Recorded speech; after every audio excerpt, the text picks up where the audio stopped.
Hello and welcome to another episode of Unresolved Textual Tension. Today you have two hosts. One is me, myself, and I, Katie, and the other is Maria. Welcome, Today guys. we are doing a book called Dungeon Crawler Carl. That's all you from me. What's the? I don't know. I don't fucking know his name. I've read it a million times now. I can't remember it. Matt Dinniman. Matt Dinniman. Say it with confidence. Matt Dinniman. I guess maybe we'll see. I'm not sure if that's correct, but all right, great. It's close. So it's close enough. Yes, there you go. So that is the book, and that is the author of the book that we are doing today. Yes. And this book is one that I've had a friend beg me to read for ages now. Are you talking about Gina? Yeah. She told me about it like 6 months ago and was like, please read this. And then I saw that it was on the schedule and I was like, okay, I'll wait to read it. And then it just kept getting pushed back. And then it ended up being for a live stream. So it did get pushed back again, but for unrelated reasons. So we are now officially reading it. I have read it. Katie, give us the premise before we get into our thoughts. It's every isekai you've ever watched, if you have an account to Crunchyroll. It is every scenario you've ever seen, except for better, in my opinion. A little bit more measured, a little bit more balanced on what happens and the dramatics and the ridiculousness of it. But if you don't know what an isekai is, basically, I want you to imagine yourself. You live someplace. Could be snowing, could not be snowing. I don't know. You go outside. When you go outside, all of a sudden out of nowhere, everything just gets leveled. The earth is over. It is the apocalypse. But wait, there's one more experience to gather. The experience is this. You may go down these set of stairs, and you may go crawl a dungeon. Fantasy, a la D&D style, the whole shebang. If you are willing to descend those stairs and go do these things, you are going to level up, you are going to fight bosses, you are going to get potions, you are going to go and enter into a video game world. Except everything is not a video game. It is actually all alien shit. And it's just, there's a lot of drama intergalactically. We don't know much about it. But the point is Carl doesn't know much about it either. And he descends into this world with his cat Donut. And his cat Donut ends up gathering the ability to speak. And so she becomes a real good biffle of his. And as they progress through the dungeon on the first 3 levels of this book, I'm assuming the next different sequels are the subsequent levels. You learn different things about the world that Carl actually lives in that he didn't know he lived in. And you get a whole bunch of bloody, gory, ridiculous, comedic, but also action-adventure comedy overall, I would say is the genre. That is the book, Dungeon Crawler Carl. Some clarifications. Biffle, best friend. And then Non made this comment earlier. Okay, I'm betting it all. There's no way Katie didn't like this book. Katie! Can you tell? What are your thoughts? What are my thoughts? Look, I know why some people wouldn't like this book. I'm well aware. It's fine. I don't give a shit about you guys. It's fine. No, I'm sorry. That's a very I'm ready to fight you comment. No, I'm well aware. I'm not gonna like it. I'm sure there are many things. I think it's written very well. I think for what it is, it does exactly what it's supposed to do correctly. Some might say it gets a little technical. No, it does not. No, it does not for what this is. You need that technical aspect to understand the ramifications of certain choices. And finally, some people might say, yeah, Carl's kind of boring. No, he's not. He's perfect in every way. You can't say anything in relation to Carl that is negative. To clarify, this book is I think it's called a lit RPG. It is. Where, so it's its own genre. Yeah, but, and so it's working within the mechanics of that genre, but it is making it explicit that it's in a video game. Some lit RPGs don't have the video game / gamification explicit on top of it, and this obviously does. I enjoyed this book. I'm not in love with this book. I my feeling is, because I would like to read the sequels, that it is going to get better as it goes, and it will work much better. I found it kind of, and this is something the book itself it says it. It's a bit like if Isekai met Hitchhiker's Guide to the Galaxy. Yes. Like, it's very much that tone, and the tone of it's got a lot of that kind of layering on top of each other. What I will say is I don't think it is as smart as Hitchhiker's Guide to the Galaxy, but it's not trying to be. Like, that's not the bag it's doing. So while it has that tone, I don't think it's like going for like what that series was trying to do. For me, my problem was, as much as I enjoyed, like, love Princess Donut, she funny catty bitch, needs to read item descriptions before equipping them. I liked Carl a lot, but I wasn't there was no point in the story where I was super emotionally invested. And I know that that is different from Katie's experience, because she's already told me there was a moment that she was incredibly emotionally invested on. And to be fair, she might have ruined my emotional investment. I'm sorry. Because when I tell you, not even an ounce of sadness, nothing.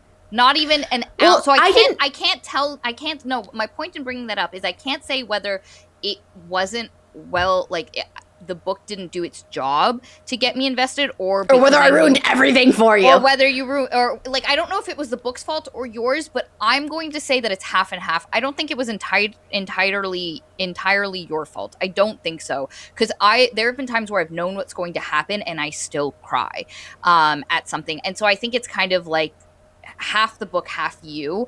And so it's like fun popcorn. It felt like to me like a yes. beach read in a yes. very, very classic sense. And my issue is this what's happening is so intense and so existentially dreadful that the lack of, because like, and it's it's gonna come back. It's gonna come back. I know it. It's not to say that Carl doesn't acknowledge the terribleness of the situation that he's in, because he does. There are multiple points where he's like, I have to not think about this or I will break down. My problem was, like, I as a person looking at it was like, oh wow, this is fucked up, but like within the story it didn't feel reflected to me as much as it should. That's so crazy. Yeah. Like, to me, exact opposite experience. I was like, this is horrifying, and I don't feel like anyone is and part of it is the book is a dark comedy, kind of like, it's a comedy action. Pickle is such a cute name. That's a cute name. God. So a couple of people have said it absolutely gets Non says it absolutely gets better. Character work gets knocked up a ton, even in the next book. Miss Allie Snow says, yes, better emotions in the second book. And Chris M. also says the second book has a few good emotional moments. See, like, it gets more and more serious. That's what I'm expecting. And that's what I'm expecting, which is why I'm a little more forgiving of it in this book. See, I just feel like I can see the full picture of what it is already. I don't know. I think I've just watched so many isekai things.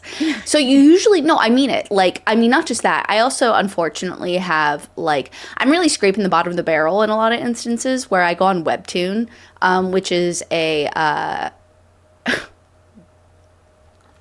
webcomic hoster? Yeah, no, but... a hotbed for disgusting, ridiculous, bad content. Like, there is a lot of bad comics on this application / I'm sure website. I use it as an application.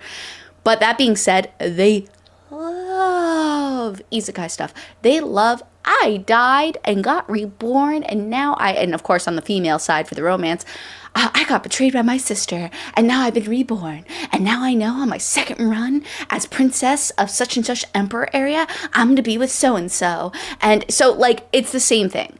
I mean, not exactly, but yeah. Yeah. And so when I was listening to this, it was like the extreme better version of all the other versions I've ever, unfortunately, had to slog through. So it's just... it's so much better than the bullshit of the Yeah. comic book version, I guess. Yeah, and I think part of it, Nananon brings up a great point. That's interesting. The author himself often describes it as a horror, though I think Yeah. I agree with you where I felt a lot more humor than horror. I guess that comes down to how we interpret it. And prior to starting the book, there was one comment I saw from Chris M, where something happened towards the later half of the book, which I can only imagine is the thing that made Katie cry. Where It actually didn't make me cry. It just made me very, very, very melancholy. That's the only part of the book where I was like, okay. yeah. Like, it took the wind out of my sails. There we go. But someone, and I think Chris, I might have been talking to this person, but someone mentioned that it felt like a huge tonal shift and it got really dark. And I didn't really feel that. Like, I felt like it was weirdly consistently humorous the whole time, and not to say, and it's humorous in the way a lot of dark comedies are, where like there's a bit of an absurdity to the horror that you're seeing. Yeah. But like there was no point where I was ever like truly grossed out, freaked out, particularly worried, anything like that. So while it was a really enjoyable read, it just like it didn't hit me emotionally as much as I would like it to. But it seems like from feedback that that's gonna happen, and that's also the vibe that I get, is that the world that Dinniman has created is going to unravel and have a lot of intricacies to it, that will, up the stakes and make things much more emotional. I would say that I know you want to go over to Dondi, but real quick, the other thing is also, I don't know, I really felt those tonal shifts in those moments. There's a couple of them. It's when it gets a little bit more, I was about to say tactical. That's not exactly what I wanted to say. It's where the human world and what we know as reality starts creeping in. It's in a couple of moments in different places. Actually, you're right. Chris M just reminded me the hoarder fight. That Yeah. was the only one where I was like, holy fucking Oh no, but the shit. juicer too. The juicer is like, bro, why are you hurting me? And so like it's all horrific. I think because he was a giant lizard guy and like he didn't look human, where the Don't hoarder... forget, he wasn't a giant lizard guy necessarily. He had been mutated in some places, but his body was human. Yeah. And so I don't know. I found that it was almost more like I don't know if I know an equivalent in a video game or something, but it, like, I don't know that I want to say this, but it vaguely reminds me of things like, what's the really hard game called? Shoot. It doesn't matter. But the point is, it's like where like something is familiar to you, but it's been... Dark Scrolls? Dark Scrolls. Dark Souls. Dark Souls. It's similar to that. It's a different one, but yes, similar. But the point is like, it takes what you know and it twists it into like a perverse version of it, and I hated it. I hated it in the book. I mean, I liked it. It's very horrific. But when it happens, for me, I think the author does a perfect job of leveling it on it being serious and leveling it on it making it into a comedic skit. And I think that undercurrent of seriousness, based off my previous experiences with this story style where it's like more serialized and we have a long game ahead of us, I think that undercurrent of seriousness is going to percolate, and it's going to end up bubbling up in certain places later on where it's going to make scenes super epic. And if I can just rely on the author to do that, I really think, Elden Ring. Thank you. I was thinking of Elden Ring. But the point is like, I mean, not that it's at all like Elden Ring, but the point is like this like perversion of something beautiful or normal. And so anyway, that's why I'm super patient with it too. And that's why I think it's better probably than it just is at point blank, because I feel like I can see the image of what's being put before me. And I already started the next book. So it's like, I love it. Yeah. And Anyway. the thing is, I completely understand. And I also acknowledge how a lot of for the people that are going to love this book, it's just going to like work right out the gate. Like, again, Gina, who has done a couple books on the channel, we often refer to her as Mr. Sapphire, really, really loved this book. And honestly, I think one of the reasons she probably liked it, at least out the gate, is the emotionality that I'm looking for. She doesn't need, nor does she want most of the time out of books, so it makes sense. But also because the thing is, I've made the point before that humor can be a useful tool to get emotions and to get emotionality out of things later. It can disarm you, bring your guards down, because it makes you, if things are presented in a humorous way, it makes you much more likely to buy in, where if things are Yeah. presented completely seriously, you start, logic comes into it, Yeah. questioning every single detail Yes. comes into it. And so the humor of Dungeon Crawler Carl gives you the ability to kind of just slip in and be Suspend like, your yes, disbelief. it's absurd, it's silly, but it's why in those moments, like with the first boss, I was like, whoa, this is fucking wildly dark. And then like two scenes later, it's just back to the usual. And for me, that disconnect doesn't, it hasn't, it feels like the author's trying to get his bearings in this Mm. world and in this, like, figuring it out. And so It is a maybe hard switch. it is a hugely hard switch. And so, like, Chris M makes the point. Indeed, if it was serious, I would have thought it was cringy, and it wouldn't have worked. It would have suffered from like that same thing where, like, there's so many issues in Shadow of the Conqueror, so many fucking No. issues in Shadow of the Conqueror. But one of them is like all of a sudden he's telling us about stats and stuff in this very like seriously toned fantasy world, and you're just like, the fuck is happening here, bro? But by virtue of the setting he's put this in, a weird space uh universe game where, you know, like, you're fighting to the death, so like it is also a death competition book. And I'm gonna be honest, It's Running Man. of the death competition books we've had to read, Best Savior's one. Champion, all of the others, this is by far the best death competition book we've ever read for the channel. And I am absolutely okay, like, just being like, yes, if you want a fun death competition. And sorry, This one. Are you good? sorry, I've been having stomach issues, and Oh I'm no, at it's the okay. point Here. where I'm just cramping. No, you're good. You're good. What I'll say real quick is that also the thing is with this book in particular, I think it does a really good job framing why this is happening. Not necessarily in a way that I find totally believable, but in a way that I'm like, all right, yeah, this is the Hitchhiker's Guide to the Galaxy part. Like, it's like, okay, I see. At least, because that's one thing I told my husband as I was starting to listen to it. I was like, I'm very dubious as far as to like how they're gonna, and then it very quickly at the beginning of the book explains everything to you of why this is happening and how it can be happening and everything, which we'll get to. Like, I mean, I think it's just about time that we transition into it, but it actually does, like, I mean, I'm not gonna say I love it. I mean, I think it makes for good entertainment. Yeah. And so that I'm willing to ride with it. And then another thing I also liked, I think there's a lot of, I think the author, and again, if this is like a serial and they started with this and then they progressed, I think they did a really good job setting the little snares and stuff of what's going to come up later. There's this one character named Mordecai. It's really dark, actually, like super dark, but it's being covered up by this whole, I'm a tutorial person and I'm going to tell you how things work. But we're also on the first 3 levels of like 18 or whatever the fuck levels, right? So there's a lot of levels and most people don't even get past 9. So like I'm guessing that the levels are also going to reflect, which makes sense, the severity of certain characters and the severity of situations, because the NPCs in this world are not just NPCs random created. They are all living beings enslaved within the system.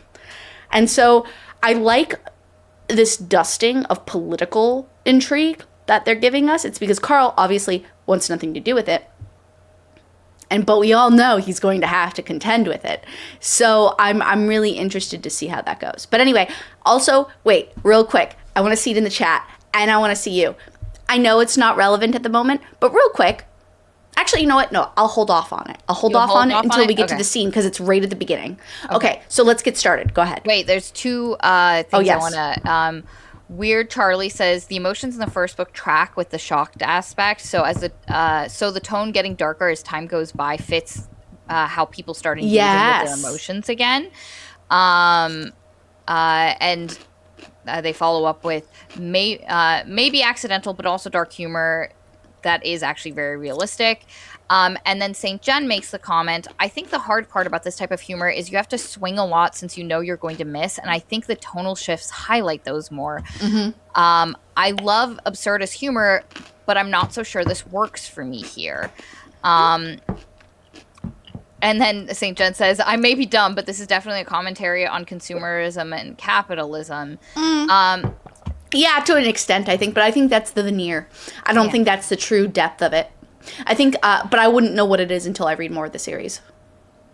But also the how easy it is to alienate the humanity of those that you watch on TV or off a screen. And now I think it's more like that, yes. We've done that to like... I mean, and I say this as someone who is a person who talks on a screen currently, which is wild. Because like sometimes I'll be having conversations with my husband about like, parasocial relationships and, like how algorithms affect people and all of that. And then I'm like, oh, wait, that's also me. I am one of the people. But as a person who talks on a screen, there are definitely times where, I feel like my depth as a human gets ignored for like whatever thing I've just said taken out of context or how a person wants to misread it. And I think that is more so what it's trying to get at. And like the system... Running Man.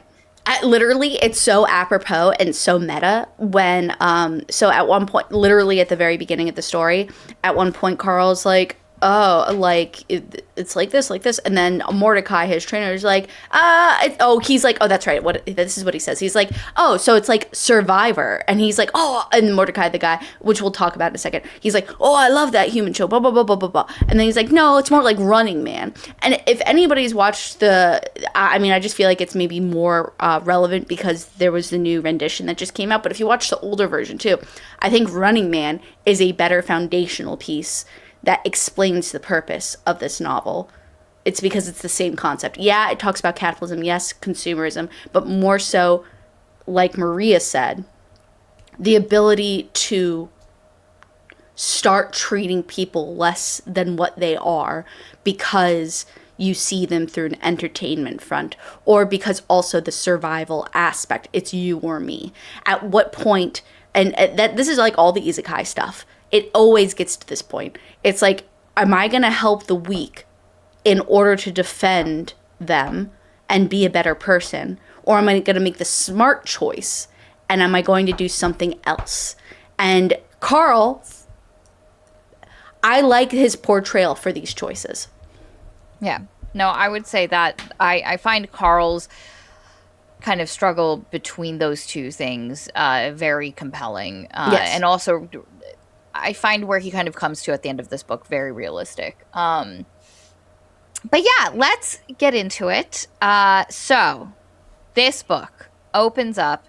Carl has recently, our main character, our main baby boy, Carl, he has recently broken up with his girlfriend, Beatrice. He found out she was cheating on him in the Bahamas with her ex. And which he failed. It was supposed to be a girls' trip, failed to mention. And he is at home, like, processing all of this, getting ready to get her stuff with her cat, the grand champion, Princess Donut, who was her family show's... Is she a ragdoll? What kind of cat is she again? I'm assuming she's... I don't think she might be a ragdoll, but she's also maybe a Persian. So... one of those. The long... No, she has nasal issues for sure, even though they are not represented in the book at all. But she has a flat face, and she's just basically a big poofy kitty. Yeah, and he look, I was right, Persian. Yeah. And he's pretending he doesn't really love this cat and that she's kind of annoying and he's trying to process stuff. But in the middle of the night, he's smoking and he leaves a window open. It's snowing outside. He lives in the cold. Currently it's winter. And not just any cold. It specifically says he's like and this is why I like the narration. It's kind of reflective in some places, but it does not give you any clue as to what's about to happen while being reflective. And I think that's very successful in how it does it. So he's like, I never would have thought, and then something. And then it like kind of gives you a hint about the future. But anyway, the whole point is he's like, I live in a place, like Maria said, where it's not just cold and snowing, it is a blizzard. It is 3 a.m. on a day of a blizzard or something and like like that. negative degrees, Yes. it's cold, and he leaves a window open so he can have a smoke because he's not supposed to smoke inside. But since it's so cold, but he's keeping a window open. And as he does this, Princess Donut jumps out and traps herself in a tree and is just stuck there, howling, raging against the world. And he's like, oh shit, I have to go get her. So he goes to run out. He throws on a pair of very tight pink Crocs that were his ex's, and he just throws on a jacket. So he's in his boxers, Crocs, two small pink Crocs, jacket, runs out. Can I just say, real quick, I was going to say this before, I'm going to say it now. This is one of the best details in the entire goddamn novel. I think it's great that he goes in with nothing. Like, he doesn't even have shoes. The Crocs are meaningless. They're too small. He has nothing on. He is a naked daddy. And so, sorry, a little bit of my personal, the AI voice came in through me. Yeah. Oh, can you rub those piggies really hard? Stop it, you monster. And so anyway, he goes out to go get, I was going to say Pickle. I actually really love that name, by the way. Thank you so much, whoever that was. Who was that? Was that St. Jen? I don't remember, but it's excellent. But anyway, point being is he goes out to the tree and he's like, come on, Donut, god damn it, come out of the tree. And he's going to, smoke his Marlboro Red. And this is pretty rough. There's an old lady, and she's a nosy, irritating neighbor. And she kind of like, I get the sense that she like, either, I can't remember if she slid open a door or something like that, but yeah, go ahead. Yeah, it's out a window, so she slides open the window, and she's like, Carl, is that you? What are you doing out there? And he's I'm like, gonna call the police on you. And he's like, I'm sorry, Mrs. Whatever. Donut's Gibbons, stuck I in a don't know. tree. I'm trying to get her down. And then the building just smooshes Literally, into the ground. Literally Coke can style. Literally imagine a vacuum, and the vacuum's like, and then Carl briefly looks down and his feet in shock. It's because something flew at him when that happened. And it's like the lady's head, or it's like half in the ground or something because she's been sucked up into the ground. Yeah. No, she got decapitated when this happened. Yeah. It's just her head knocking about. Okay. And he's like, what the fuck? Immediately starts freaking the fuck out. And then he ends up, I think Princess Donut jumps out of the tree and like attaches herself to him at this point. Because like everything, Yes. every building, everything except for like some street signs, everything has literally swooped into the earth. And not just Everything's like, gone. It's like it's gone under the earth now. And he's like, what the fuck is happening? And then, like, a voice starts talking and is like, hello, Earth. Your planet has been chosen for mining. If I remember correctly, also as a side note, but I could be incorrect. I just don't remember, and I think it's going to come into play if I'm right, but I can't remember. The reason why I say this is because, funnily enough, Webtoon, the app I spoke of before, actually is a comic version of Dungeon Crawler Carl. And so I started looking at it to see similarities. I hate the drawing is whatever. But I looked at it and it was like, because you failed to apply for something, I don't remember if it says that around there, but it's like, due to something, but it goes so quick you can't hear it. So I don't know if it actually does it or not. Yeah, so but I'm looking at it because I've got okay, it cool, in front of me cool, now. nice. So basically, it says per syndicate rules of the Precious Elemental Reserves Code, having failed to file a proper Yes. appeal for mineral and elemental rights within 15 solars of first contact, your planet has been successfully seized and is currently being mined of all requested elemental deposits by the assigned planetary regent. Every interior of the world has been crushed, and all raw materials, organic and inanimate, are in the process of being mined for requested elements. Per the Mined Material Reclamation Act, along with subsection blah blah blah, any surviving humans will be given the opportunity to reclaim their lost matter. The Borant Corporation, having been assigned regency over this solar system, is allowed to choose the manner of this reclamation. And they have chosen option 3, also known as the 18-level world dungeon. Basically, what he learns is that the Earth is being taken, being reclaimed for something, and they have an 18 level world dungeon that you just keep going down into, and everyone who has survived at this point, so anyone who is inside, like, let me let me put the horror of this into perspective for you. please do. Anyone who was inside a building is dead. This happened at night. Now, people who were in a different time zone, and also people in different hemispheres have benefits. So, like, if it's not snowing outside, people are more likely to be outside. Excuse me. The horror of it's getting to her. I choked on my spit. Whew. I'm doing so She's good choking on the horror of it. Yeah. It was definitely the horror and not me not knowing how to swallow my own spit. Anyway. And so anyone who was inside, dead. So it's only people who were outside. So again. Which is really horrific, because I also thought at the same time, you know, at first, like, he was like, so when that happens, you have the choice. The voice that is representing the corporate whatever that just happened says, all right, these stairwells, excuse me, these stairwells are going to appear. You can either descend or you can stay on top of the earth. However, if you stay on the top of the earth, you are basically donezo. You're alienated. SOL. We're not going to help you. Yeah. You're SOL. You are just for you. Survive. Good luck. And then if you descend, then you know, go through the game show and everything for the crawl. At first, I thought to myself, because Carl thinks about this to himself. He's like, is there even any food left for people to consume? And I could see how in his region that would be really difficult. But in other people's regions where there's crops outside or like farms and stuff like that, you could theoretically just survive like that. And I just wonder to myself how many people actually stayed, because what we do know, not immediately after Carl descends, but what we do know is that about 10 million people go down. And we'll get to that in a second. Now, my quick thing, which I think is good right now. So, as we know, Carl happened to be outside trying to get Donut down from a tree. Beatrice, his ex, well, soon to be ex, current ex? Kind of ex. Already ex. Yes. She was in the Bahamas. My feeling... Now, Carl, throughout this novel, seems to think Beatrice is dead. My feeling is she's going to come up in book 3 or 4, and she's going to provide a huge issue of loyalty between Donut and Carl. And I'm just throwing this out here, though.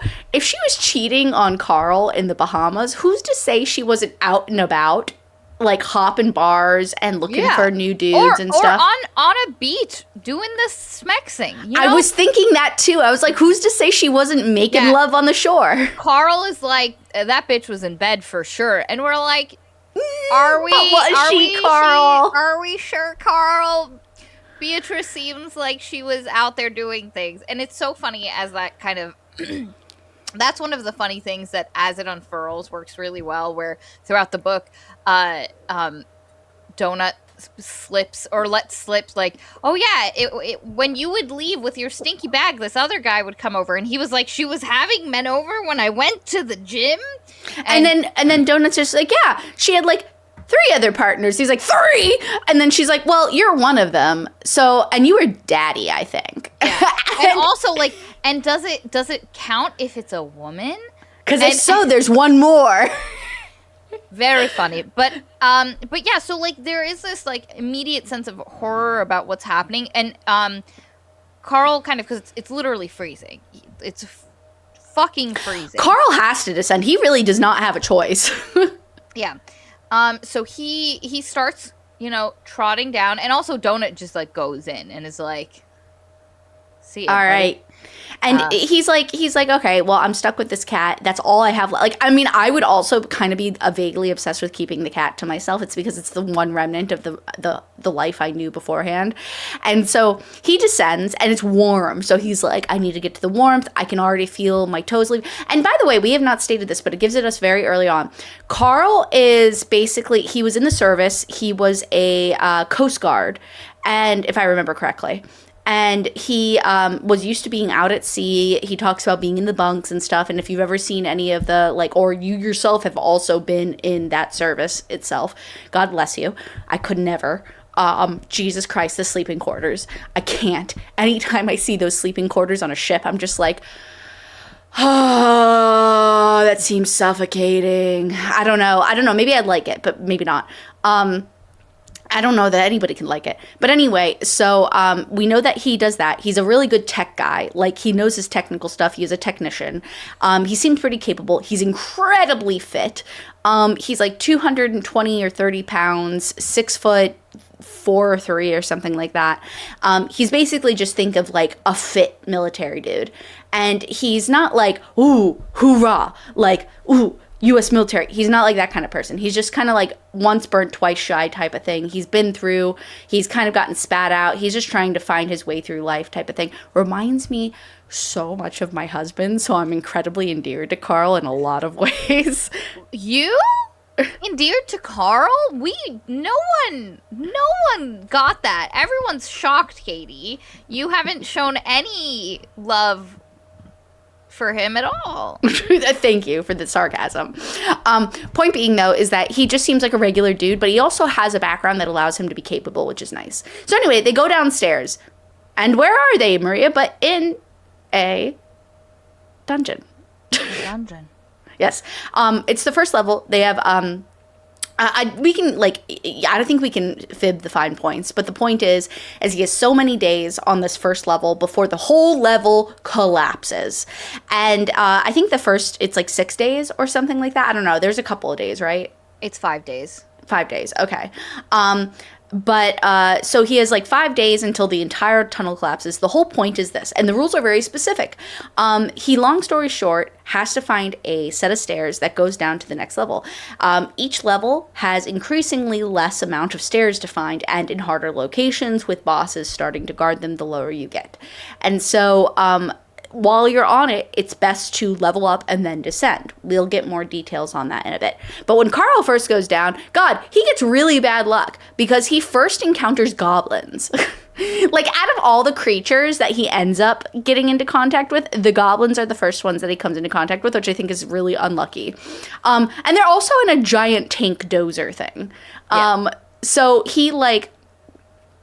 he comes across these 3 goblins. And he notices that when he focuses, and just assume it's like video game logic. So when he focuses in on a character or whatever, he can see like a little thing above them with their title and stats and stuff like that. And this is where he starts realizing, oh, wait a second, like, this is like a video game. And, the goblins start coming after him, and so he runs off with Donut, just chase it, like, because she's a cat and she understands there's danger. So they run along, and they come across, because originally they're looking for a tutorial guild, and when they see it, it says, duh, tutorial guild, which again was where that humor comes in, where it's kind of like dumb humor, and you're like, okay, is this just like a really jank tutorial guild? And no, it was a trap, and the goblins were there, and they were like, haha, we've got you, new crawlers.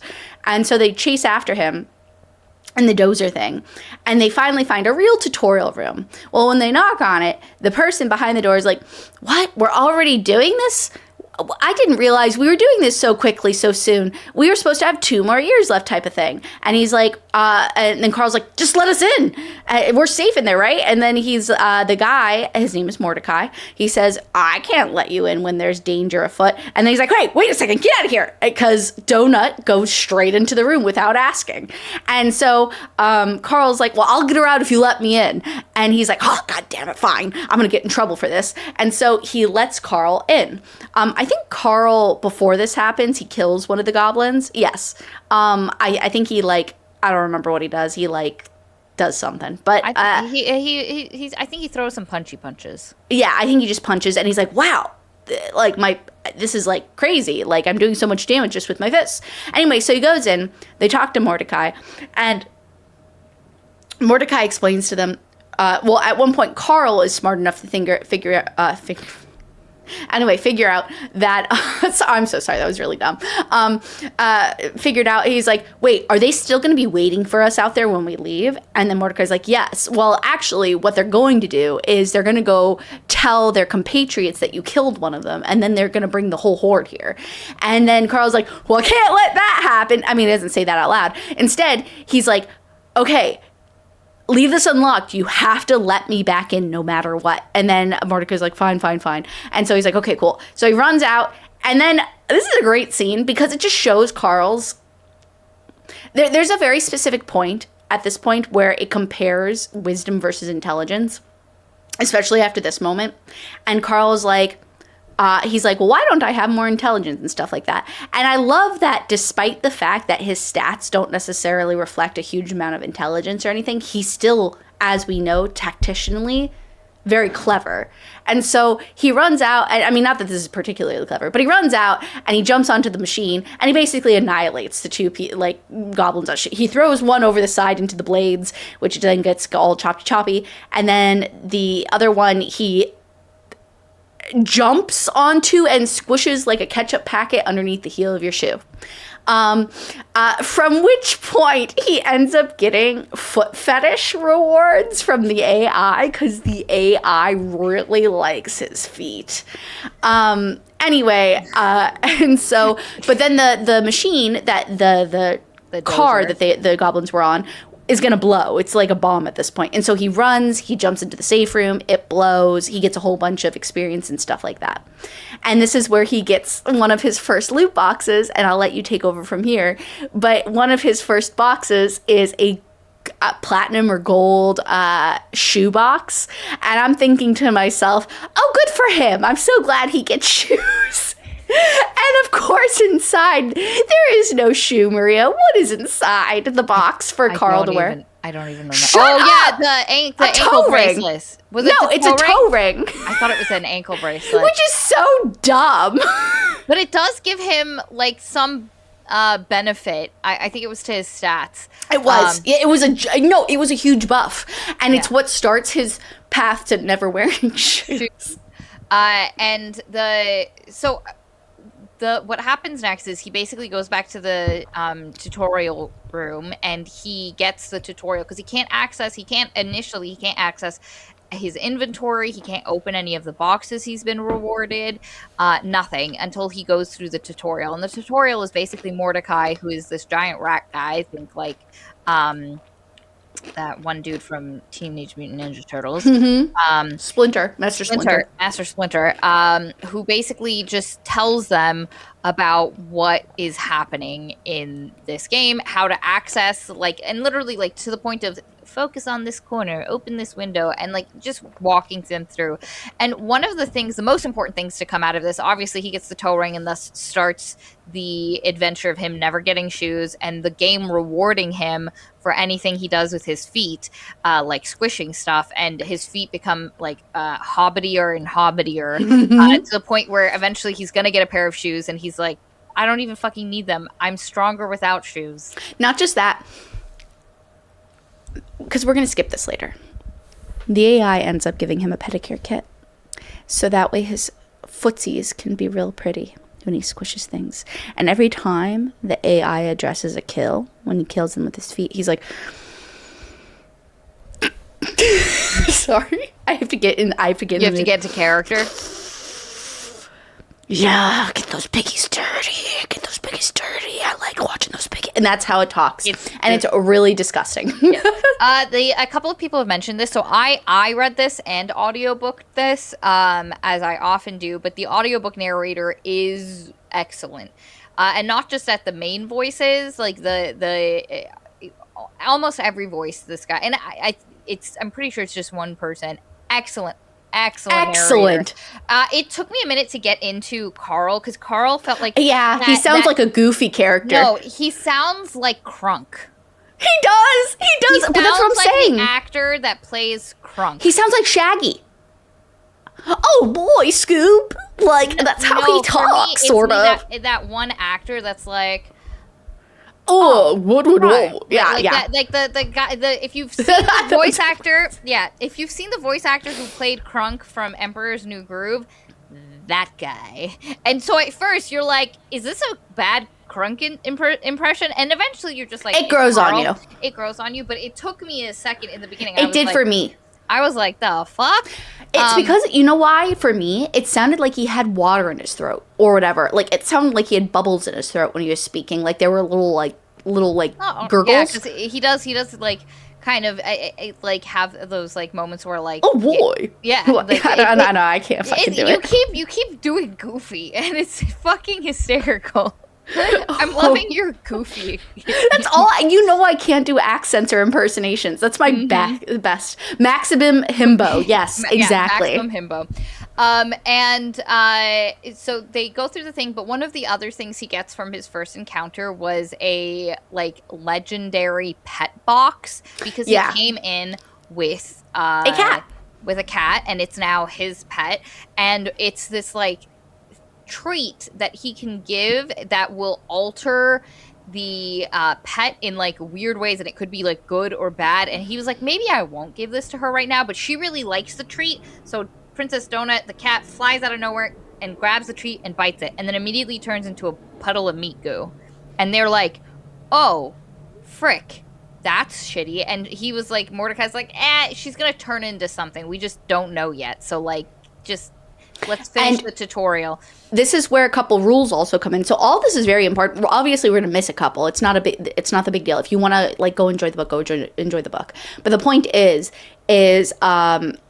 Mordecai explains that, and also, by the way, I just want to say this real quick, because this is an example of what Maria and I were talking about before with the tonal shifts. While we're in this room, we get the gist that Mordecai basically, he has like it's like a one room place in this tutorial place, and it's just for them. It's for nobody else, basically. Or if it is for somebody else, we do not know who, and they never come in at the same time. And so Mordecai was drunk when they first came in. He was kind of hungover. You get the sense that he's incredibly depressed. He's not taking care of himself. His bed is all unmade. There's bottles everywhere. Things are dusty. And when Donut is still in this form before she goes into the puddle of goo, she actually knocks over a jar that's on a bookshelf, and the jar has ashes in it, and then she takes a shit in it, and it's actually his mother's ashes. And so I really thought he was going to turn into a red dot and end up becoming like, and kicking them out or something, but he's actually very understanding. He's like, no, okay, let me like, and he also has a picture on his bookshelf of an avian creature, like a hawk looking creature. And this is where we learn, and it's like really kind of twisted in my opinion. So Mordecai was actually a sky fowl, which is their proper term for themselves. He's from another planet. On this other planet, they're bird people, I'm assuming. Yes. Or like big, cerebral birds. And Mordecai is not actually a rat. When he did his crawl before becoming an NPC and making a deal with the corporate entities involved to be a trainer, he was a crawler, and when he got to a certain point, he changed his race to like a shapeshifter of some sort. Changeling. So he can shapeshift, a changeling, yeah. And what I thought was kind of screwy was that he did not choose this shape for the tutorial. The company chose his shape for this tutorial, and they will continuously change his shape to suit them. And I'm just like, wow, that sucks. It's because if you you can never be who you were once before while you're working for these companies. You can never be your true self. So not only has your mother and your brother, which is the picture that's on the shelf, his entire planet, his planet is gone. It's all taken. But it reminded me of the Buffalo Hunter in the concept of having the physicality of yourself erased at the same time as your culture, language, and so on. And so, it was really, immediately, as soon as that happened, I was like, oh, there's going to be these little dark little spots in this story, and nothing's going to come to fruition just yet, but I'm assuming it's going to bloom later on in the series, considering how long it is. But anyway, okay, so we left off. So they continue the explanation of the tutorial, and then all of a sudden a very prim and proper voice speaks in the corner, and they look, and Princess Donut has turned back into a cat, slightly larger than before, but now she talks. And not only does she talk, she is now a crawler. She's not a pet. She is her own damn crawler, and she has better stats than he does. Like, his strength is like a 3, and hers is like an 8 at this point. But her constitution, shit. Her constitution, garbage. like it's a two. It's real bad. It's real bad. And immediately she shows proficiency with a lot of the systems that Carl just simply didn't, because her intelligence is very high. She's a cat. And so she immediately makes a group for them.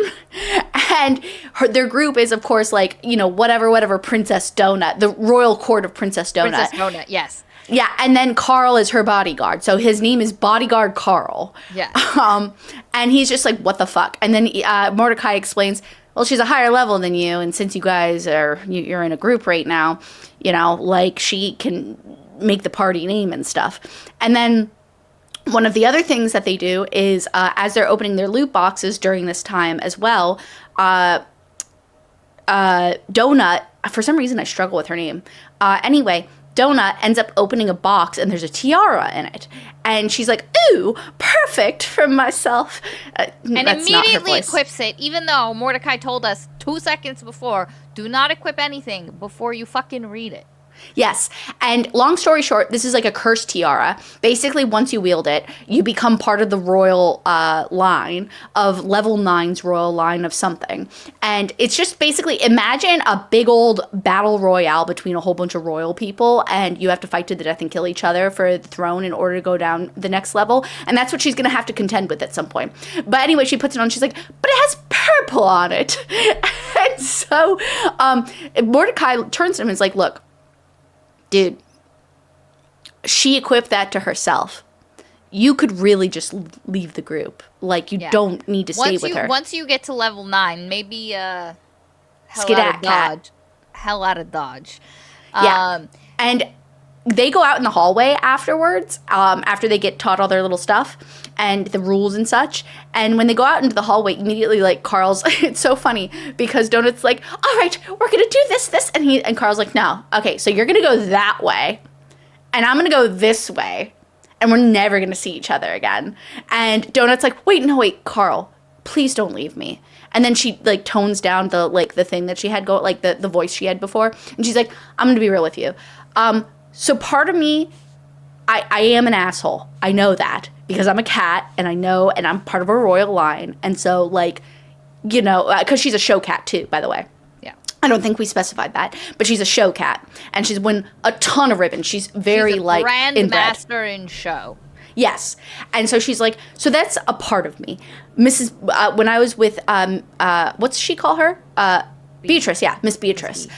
She's like, when I'm with Miss Beatrice, that's one thing. She's like, but when you sat there playing Call of Duty, which you really suck at, I think that actually comes later. But the point is she's like, when I sit with you and I'm with you, I'm also happy. I like being with you. And then she's like, and I also saw you looking for apartments that allowed cats. Because you were going to steal me. You were going to kidnap me for Beatrice. And you're like, oh, and she's like, and you never would have gotten away with it because Miss Beatrice's father is a lawyer and he has a lot of money or something like that. And she's like, so I would have ended up getting, she's like, but it makes me very happy. And so from this moment, Carl gets the sense that the cat is a little bit more than just like a whatever. Also, it reminds him that she does love him, or that he does love her, and like has a soft spot in his heart for her. And so anyway, they continue on. And then I think the first thing they get to is the hoarder, right? Is the hoarder now or after the goblin charming? Goblins first. Yeah. So there's a lot of stuff that happens in this book. This is one of those books where, because the plot is fight, next place, fight, next place, like the details of what happens are kind of like... So we might go out of order is what Maria's saying, but here's the gist of things. And so they end up coming up on some goblins because he killed those goblins. And when they went back to loot them, and they got some loot from them. And one of the things he got was a tattoo that shows that he is a friend of the goblins. But it also means any fey creatures will hate him because they hate goblins. But it means that goblins won't immediately attack him. So they end up finding some goblins. And I think I remember. Okay, wait. I do think they go to the hoarder first, by the way. As a small side note, Chris M also says they also find the crawler's body. Let's address that real quick. Okay. So when they leave, they also, they find an X on the screen or whatever. I don't remember exactly how it goes, but the point is they find a dead person. And they're like, oh my God, like this person died. That sucks. And they find nothing on her but an apple core. And she was shot through the chest with a gun. And so they're like, oh, she was murdered, likely. And they're like, who would have murdered a fellow human in this realm? So they have this like curious like idea, like they're like, oh, this is strange. Whether or not they do the hoarder first, I think we should do the hoarder first, just for the sake of what happens in the goblin stuff, because I think that happens later. Yeah. What they end up doing is they end up, I think what happens is they're going through and they're like looking through things. They important plot note, they come across a llama, and the llama is really gross. It spits lava, and a lava llama. Mm-hmm. Oh, okay, I can see the alliteration there. I guess that makes sense with the spitting. Anyway, at first I was like, that's stupid, but I guess I see it. But anyway, so I'm sorry. So they fight this llama thing. We know that Donut has magic missile. She doesn't use her arms because she's a quadruped, so it comes like lasers out of her eyes. And we learn a couple of extra things that help the story move along in certain places. But anyway, what they get off the llama is a big old bag of meth. And they're like, what the fuck? How is there meth here? And Carl's like, that's bizarre. But they keep it in their inventory because one thing we learned about Carl is he's a hoarder himself. And so basically the rule here is if you can pick something up for more than like 3 or 5 seconds, then you can put it in your inventory into max, like infinity. I hope they never change that because I love that. But anyway, so they end up going along and they end up coming across bugs and stuff, and they end up getting to a boss room, and they have like the typical like this literally is like boss fight, and then their faces, their terrified faces come up, and it's just like a death game type of thing, and it's like versus the hoarder or something like that. And it's just this really, and the thing is that's sad is that when Carl came across the door, it had like in Spanish, because a lot of things have been recycled from the world above, and this is like a more horror element in my opinion, because it's a reflection of what was but can no longer be. And there's like this door, and it just, again, sticky note or something on the door, it says like no entrar, something something something something in Spanish, and he's like, okay, well, we gotta try it. And so they go in and they find her, and she only speaks Spanish. What he notices is that this is probably a room that has been recycled from some place in the world where Spanish speaking is the majority of whatever's going on, but he doesn't know what exactly. And the woman that comes out, she's just like this really, that looks painful, dude. If you need to excuse yourself, it's fine. Okay? It's okay. Oh, man. And so this woman is this like big meaty creature that's been like bulbously mutated into this like monster, and she's just like ayúdame, and you're just like, this is why it's the worst one, because like she's not speaking in the canned like boss speak that you get out of some of the other ones like the juicer, but like she's legitimately just crying out for help in Spanish. She doesn't know what's happened, and she's also humanoid looking and like still human flesh colored. So there's a sense that this is just a woman that they have taken from our world and put into and it is by far for me, I think one of the most horrific scenes. It was the most affecting scene for me because like she's literally crying out for help, and they just have to kill her. Yeah, and Carl notes this too. He's like, she obviously was in pain. She didn't look happy. This was not a willing moment for her.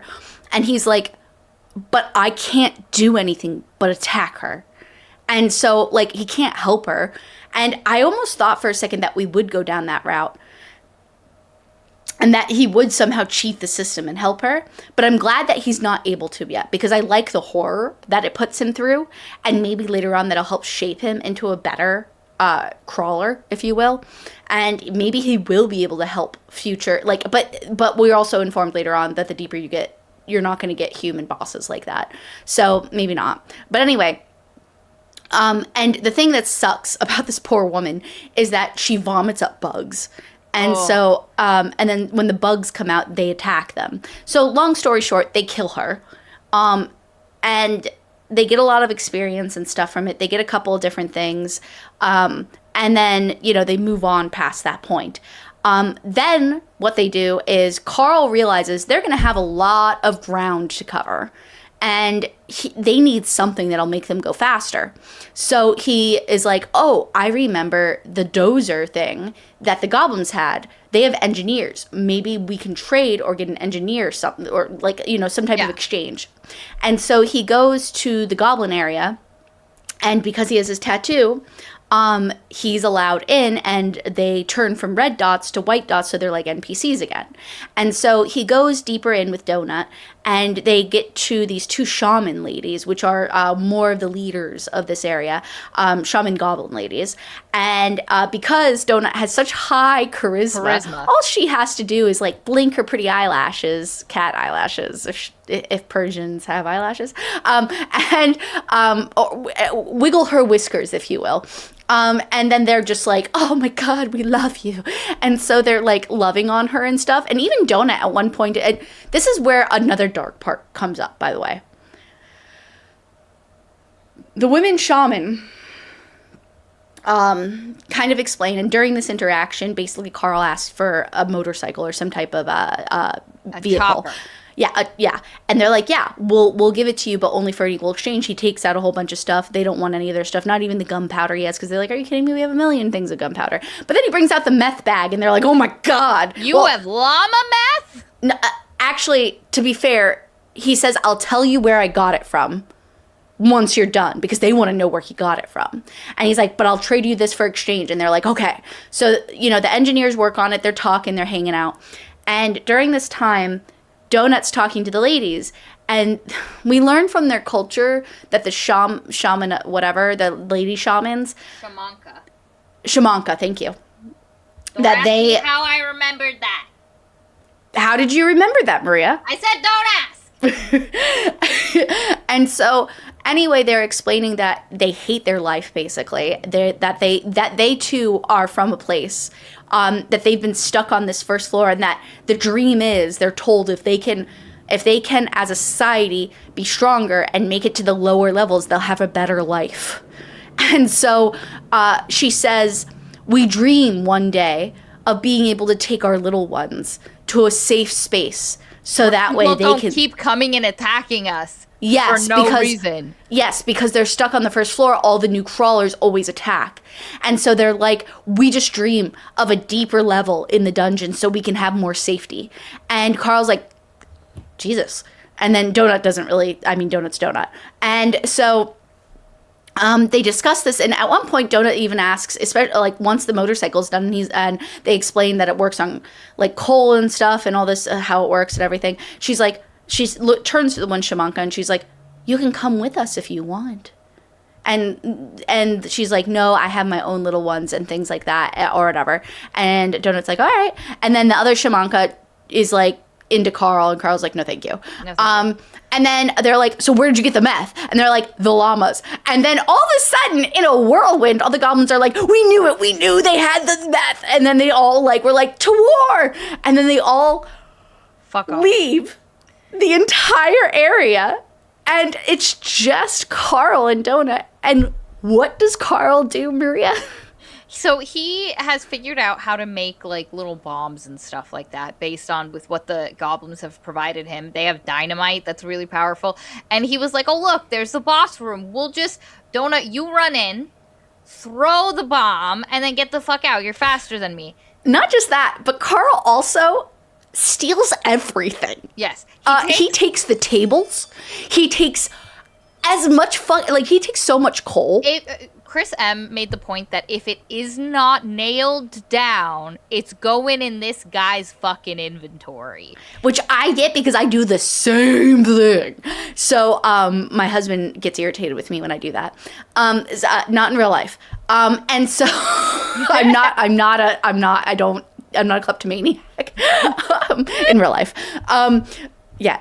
And so anyway, so he takes a whole bunch of shit, but like Maria said, if you want to continue, sorry, I just wanted to throw in that he stole, because he gets a whole bunch of stuff from this for later. Yeah. And then he, they like send Donut in, she throws in the bomb, comes out, and she's like, woo, it works. And he's like, what did you see? What? And she was like, yeah, I saw the goblin boss and a bunch of babies. And he's like, God damn it, Donut, why didn't you tell me There were babies. Like, we don't want, and they just killed all the goblin babies. That shamanka lady that they'd been talking to before, that they were like chatting with, they probably just killed her baby. Yes. And this is like one of those moments, because what happens is so technically Carl kills them, because Carl has it like on a wheelie system, and he's gonna like basically wheel the thing in really quick, like, and then we're gonna close the door and kill everything. And so when he's wheeling it in, he's like, yeah, he says, what did you see? And she's like, oh yeah, I saw the boss, he was there reading a book. And then she's like, I also saw a whole bunch of babies. And then that's just a boom.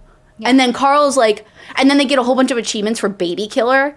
Yeah. And Carl's like, and it's like tongue-in-cheek funny, but Carl really does have a moment of issue, like, which I love. I mean, we don't get to linger on it, because, and that makes sense. It's because, to be frank, somebody else, I think it was Chris M before, but maybe I'm wrong, whoever it is that said it, said before that, yeah, wait, real quick, Chris M says, and he got the achievement, what stands between a child and a bright future? You! And so, anyway, so... oh god, I died. Hold on a second. What was it? Somebody else had previously said something about the like when horrific things happen, and then oh yeah, no, they said, oh, he's like, this whole book is him in shock, and I'm just like, that's fair. That's fair. And so he does go through this moment, but he reasons through it, and you know what's nice? It's because it's not really introspective of a novel. We don't get a lot of introspective moments that are like long or soliloquying or anything. It matches the tone that he does not linger on it, but we know that it's in his mind. And just to know that it's in his mind humanizes him to me. Yes. And makes me like him. And that's what I was saying before, where like there's a lot of dark shit, but where some books might not acknowledge how fucked up it is, Carl always acknowledges it. Like, he always thinks about it. And it's one of those things where one of the thoughts I had about Will reading this book is I am almost positive Will would want the grim dark version of this, and yes, really exploring like what this does to your psyche in a very more serious way. It's why I think like I said earlier, there's parts of it that I think he'd enjoy, and if it wasn't for I think Will would have enjoyed this book if it wasn't so inherently horrific with what it was doing, like the setting, the hoarder, like the absolutely existential horror of all of that shit. I think Will would have wanted treated a little bit more seriously. And again, Weird Charlie goes, oof, that was really dark. And there's multiple points where that happens, but then the book kind of zooms past it. And so, like, they do this, then they zoom off. They're on the chopper. They're looking for places. They'll stop and do they'll stop and, kill some shit for points and stuff. But then they end up, like, just traveling. Like, they spend a whole day traveling because another thing I have to mention is one of the things they learned in the tutorial guild is that, there are people watching this. Like, it is not just a competition, but it is like televised, and that's where the money is.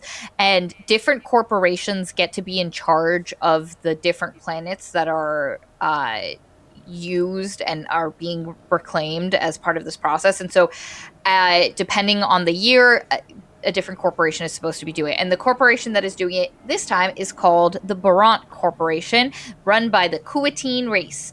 And they started this 2 years early because they're going through bankruptcy and they need the money from...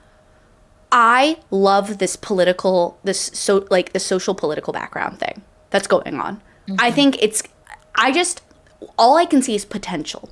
Because if you just do the dungeon stuff for Carl, that's very one-dimensional. You're stuck in one place. I mean, even that, you have a lot to work with. I shouldn't say one-dimensional. There's a lot of dimension to that alone.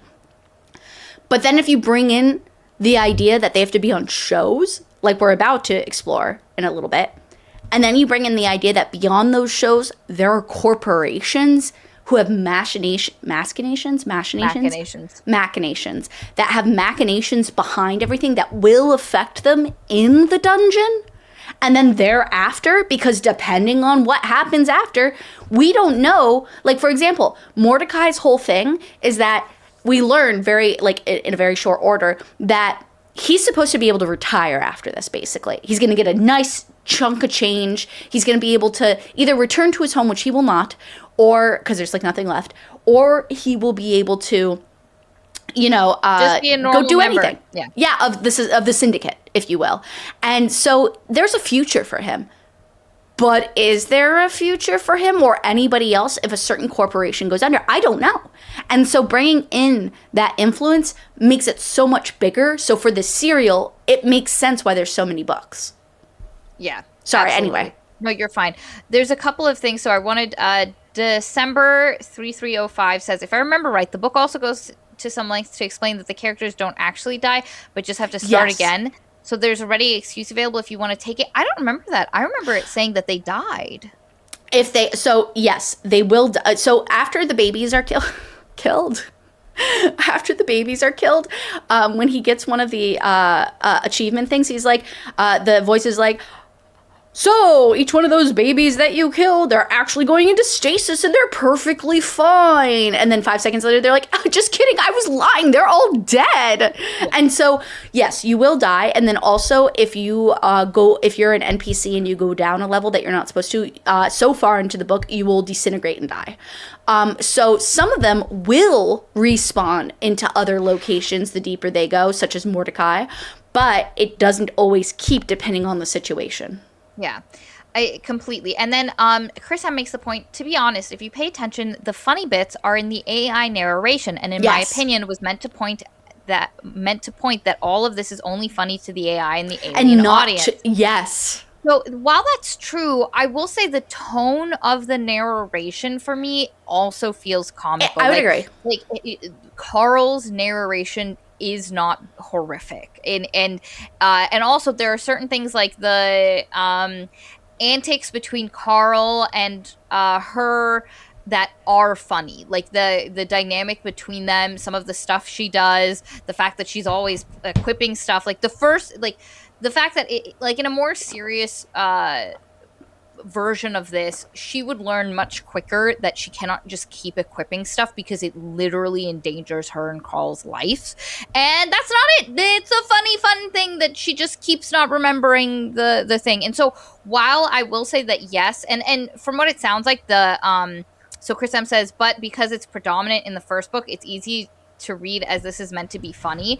I think the tone is just overall funny. There's a lot of like antic-y shit, like the old people that keep peeing in the hallways, and like there's stuff where while I get that, it still feels like the book itself is trying to be like an overall dark comedy, not just the AI is having a good time and being funny for the show. And that's just how I read this first book, because of all of those absurd things that are happening outside of just the AI. Because like the AI's narration, I will actually say, is one of my least favorite parts. When the AI is making references to like TV shows, human things, and being really gross or like not funny.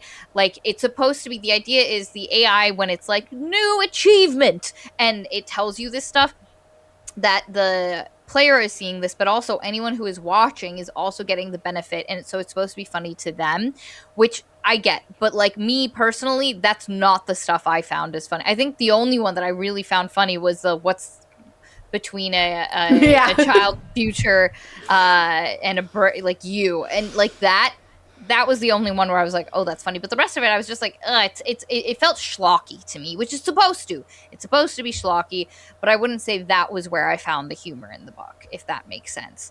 And so Weird Charlie said, I don't know, I found that fairly easy to keep separate. The humor among the crawlers is more situational, which I will say is true. But it's still, I found a lot of humor within that as well. I just think it bleeds into it is what really happens. It's because it is so prevalent, because it's pushing in like a notification all the time. So I don't know. I'm neither here nor there on it. I just think overall there's a pretty good balance of both, and I was fine with it as far like personally as far as it went. In some places, I would totally agree though that the announcer, the AI, I'm really curious to better understand its place in the whole. Like, is like, to what degree is it, what's the word? what a word that means that you're independent. I guess independent. Independent. I want to know how independent it is from, say, just a system-wide utilization of it, or is there a user behind it or something? I don't know. Or is I'm there assuming, multiple versions of the AI? You know, yeah, because like there's foot fetish AI, but is that like part of the whole AI, or is that just one little faction of it? Like how much is happening here? yeah. Um, but yeah, Chris M makes the point that Donut is the funniest part of the book with the Carl. You need to get over your human male privilege and take one for your princess. I still remember this quote. And she is, and then someone also mentioned like she talks about Gossip Girl and references things through See, Beatrice. funnily enough, Donut is not. Oh, excuse me. Oh, that felt good. Anyway, to me, Donut is like, okay, she's okay. I like parts of her, but those kind of comments are cheesy to me, and they're not very funny. They're just more like a character quirk as opposed to, and it makes sense to me personally for her to be like that because she's a kid, basically. Like, I mean, she has a high intelligence, and that allows her to speak and to be a whole person, but she's still a child technically in the way, like, I mean, not really, but in her curiosity and her usage of things, she's in some ways like kind of like, I don't want to say innocent because she's not, but like she's got like that that unexperienced quality. So when she makes those jokes, I'm like, oh, it kind of makes sense. It's because like she's a cat and And also, she's those are her only points of reference of exactly, existence. You know, yeah. like It's television, which is super cheesy, and cat shows, which is also which are weird and psychotic. So I, by the way, saying that though, I want you all to know I have a soft spot for cat shows. I've been to 3 of them. Um, and I watch them regularly. I don't know what it is about the cat displayers and the cats, but I love it when they just come out and hold them and they're like, yeah. look at this feline, and then make them do things. Anyway, point being though, Donut's not my favorite character. She's just there, and I do enjoy what she does to the plot though, and I like that she makes the straight man Carl second guess himself on things. Yeah. And overall, I like their dynamic. I would say I like Carl more. And someone made this point. December said, I feel like Donut was very intentionally made for people who aren't going to be interested in Carl. Yeah. I wasn't particularly taken by his characters, and Donut started speaking, and I think that's part of the intention. But also, I find their dynamic works really well. You know, like Carl kind of has like girl dad energy by virtue Yes. of Donut. That is a perfect description. Yeah, no, girl he dad absolutely energy. has girl dad energy. You know, like playing Call of Duty with like his daughter in his lap. You know, like it's very much there, and especially with how he and a couple of someone made it earlier that Carl is a very positive view on masculinity, and so far I would say yes. I'm hoping that as we get more emotion out of Carl and like he processes more of what's going on, we're going to get more of that and more of him emoting in ways that are a little outside his wheelhouse at the moment. So the next thing in the plot you want to go yes, to? yes. I'm pretty sure we can talk about the old people now. Yeah, that's what happens. They got on the chopper, they went and they were looking and they saw signs painting saying like, come this way, stairs this way. And they end up finding a group of, it's a couple of crawlers and then a bunch of old people who are all technically crawlers but have done nothing. And basically there was an old folks home, and this one hobo lady, Agatha, started a fire, so everyone had to evacuate out of the old folks home in the middle of the night.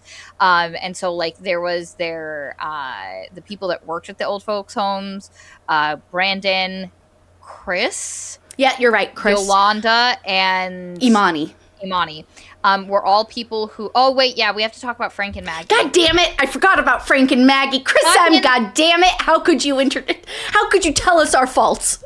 So there are rooms where you can go rest and like sleep and stuff. And after all the shit with the goblin, they go to a room to rest, recoup, shower, and the Frank and Maggie. Yeah. May I do this part? Yes, you may. Okay, real quick. So, long story short, they go into the restroom. They're gonna watch the next episode play out.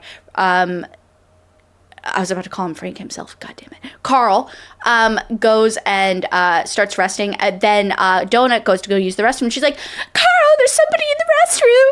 And it's Frank, this guy named Frank. And what was nice is that you could tell from the previous corpse that Frank so-and-so killed this crawler. And so when they see this Frank person, they're like, oh, it's the same Frank. We have to be careful. And so immediately Carl's like on edge and he's like, what are you doing in the girls' restroom?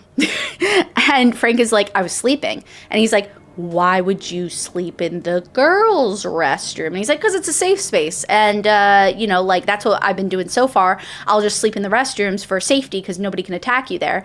And then they're talking to each other. They go out into like the waiting room area, if you will, like the lounge area. And Frank's like, nah, it's just me. And they're like, so, and he's like, let me explain why I killed that Rebecca person. And they're like, all right, explain. And so he's like, so it was me and my partner. My partner and I were off on, and basically, it's interesting. It's because Carl's like, oh, so he's basically ICE, as in the government organization. And they were cracking down on these illegal immigrants and stuff like that. That were human traffickers. Yes, that's what he says. That's what Frank says. And so anyway, during the exchange and the end of the world, they all wound up in a gunfight going downstairs. And his partner ends up getting murdered by one of the bad gang people, traffickers. And so in recompense, Frank, kills the Rebecca chick who's the leader. And then also kills a couple others. And so he's like, so he's got a couple skulls next to his name, which is a crawler kill. And he's just like, so that's what happened. and so there's I'm sorry, there are certain parts where Carl's voice goes deadpan, and it's whenever Donut's chat is in all caps, and it's Carl reading whatever she's written to him in all caps. And I have a special place in my heart for this because of the delivery of this. And so anyway, after Frank is done explaining his story and how he's a cop and all this stuff, or like fed and everything, at one point, Carl's like, we can't trust him. And then Donut in the chat next is like, what, Carl? Frank is an American hero. And it's really funny the way it's like given. But anyway, Carl notices that Frank eats one of these biscuits that they had just eaten, and he only gets 9.8 experience. And the thing is just a few moments before, Donut had eaten the thing and gotten 9.8 experience because 2.2% experience went to Carl because they were in a party together. And so as soon as Carl sees that, he's like, wait, he's part of a party. There's somebody else here. And then there's a couple of other clues that he's lying. And long story short, yeah, that is correct. What ends up happening is Frank is about to attack them. He takes out his gun and shoots. And at the same time, his partner, a woman of some sort, comes out of the bathroom and also goes shooting at them. But it's a big no-no to do friendly fire in a safe space. So they get frozen for basically like a minute or so. And Carl already knew this because Mordecai explained it. So he was like, all right, we got to go. So he was very clever. He picked up on it and everything. He was like, this was a trap. We got to go. So they leave. And then they leave from that. And when they leave. They lay a trap.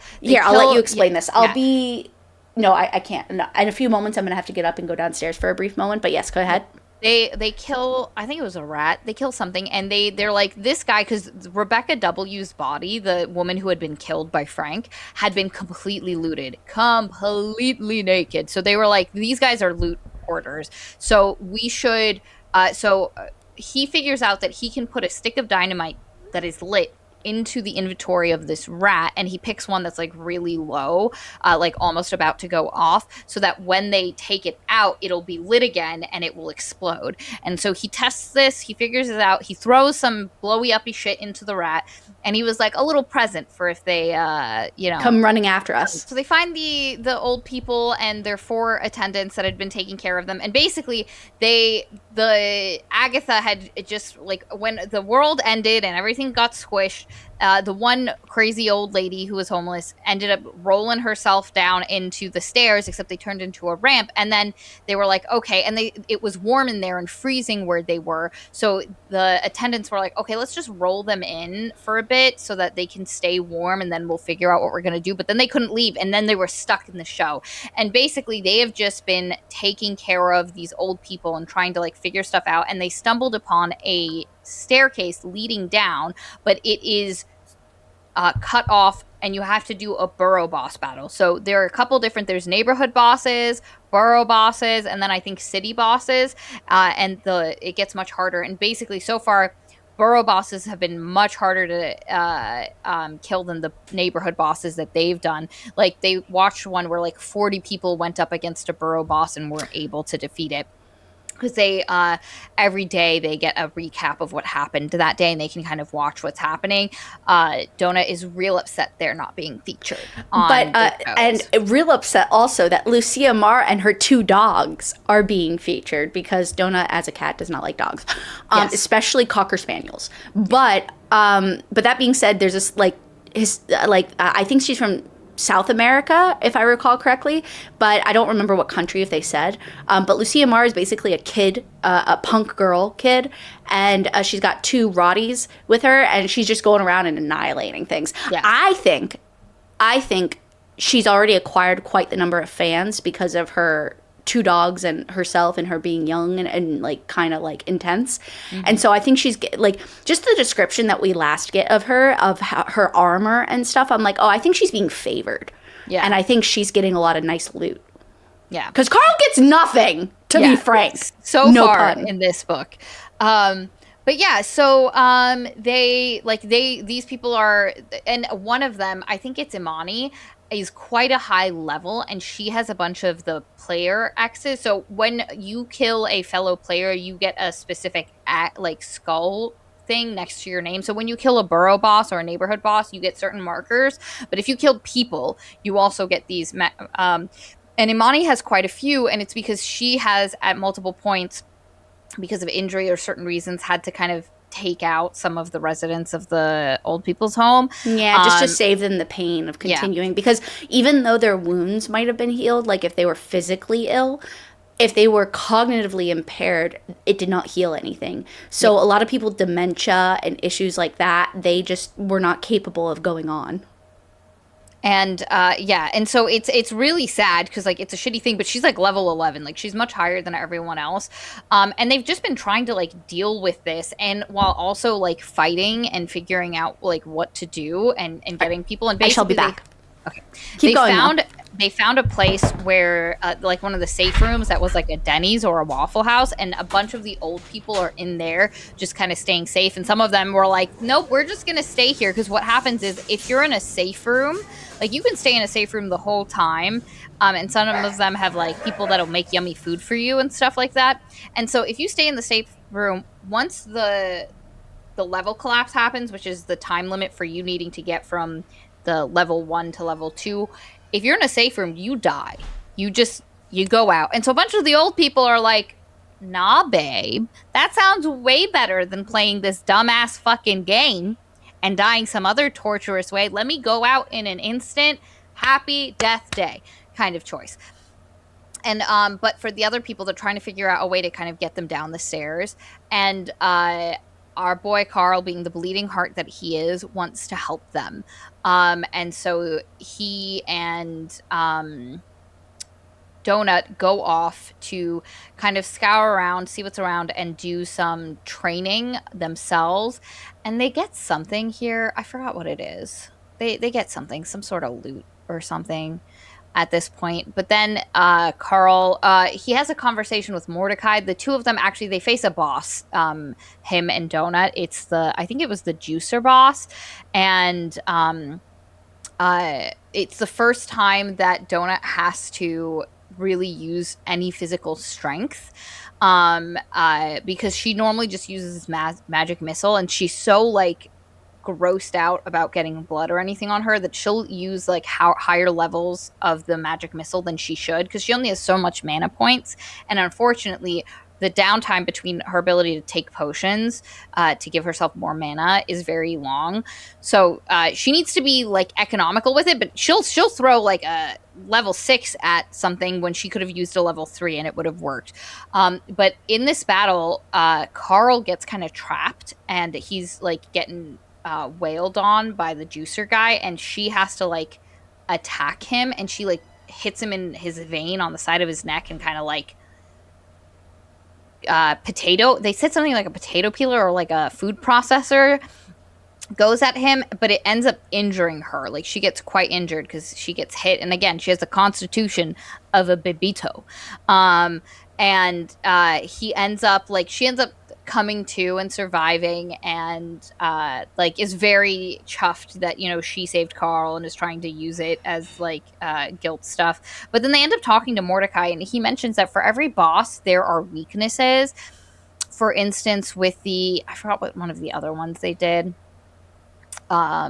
There was a weakness that they were able to exploit that kill. Oh, the llama. They fought a llama neighborhood boss, and they hit him in the throat, and it caused his lava spit to get stuck in his throat, and that killed him. And Mordecai's like, every boss has a weakness. You just have to, and every time you walk into a boss room, there are clues. If you're paying attention, you can kind of like figure out what's going to happen. And so he says, like, with the hoarder lady they fought the first time, if they would have like attacked her mouth and one of the cockroaches couldn't have gone out, she would have choked. And so he's like, okay, we got to pay attention to the weaknesses and like the clues we have around this next boss battle. So he helps the Can we pause for a second?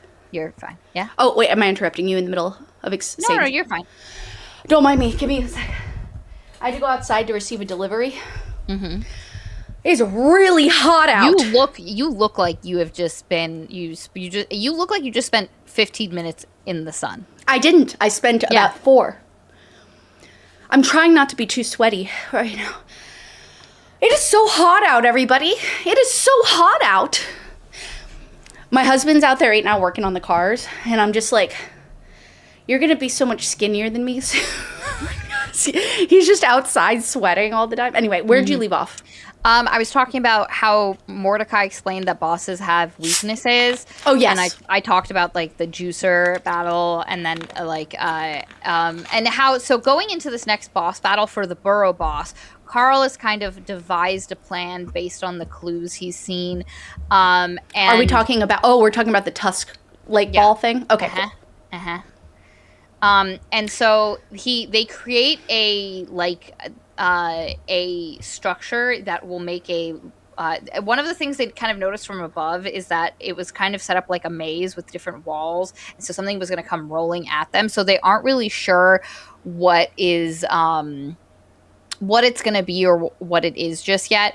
But he's like, okay, what if we can create a structure that if it attacks us, we can then attack it from underneath, so we're protected, and then we can just like wail on this thing. And not just that, he also noticed, he was like, originally, and this comes in later, like literally in the heat of battle, he thinks to himself, originally I thought about a wall to make it stop, just point blank. And he's like, but when I was watching, and he says it reminds him of like a Pac-Man from hell, but it's like this big ball of something going real quick. I thought it was an armadillo at first, and that it was like gonna unfurl itself. But anyway, it was much weirder than that though.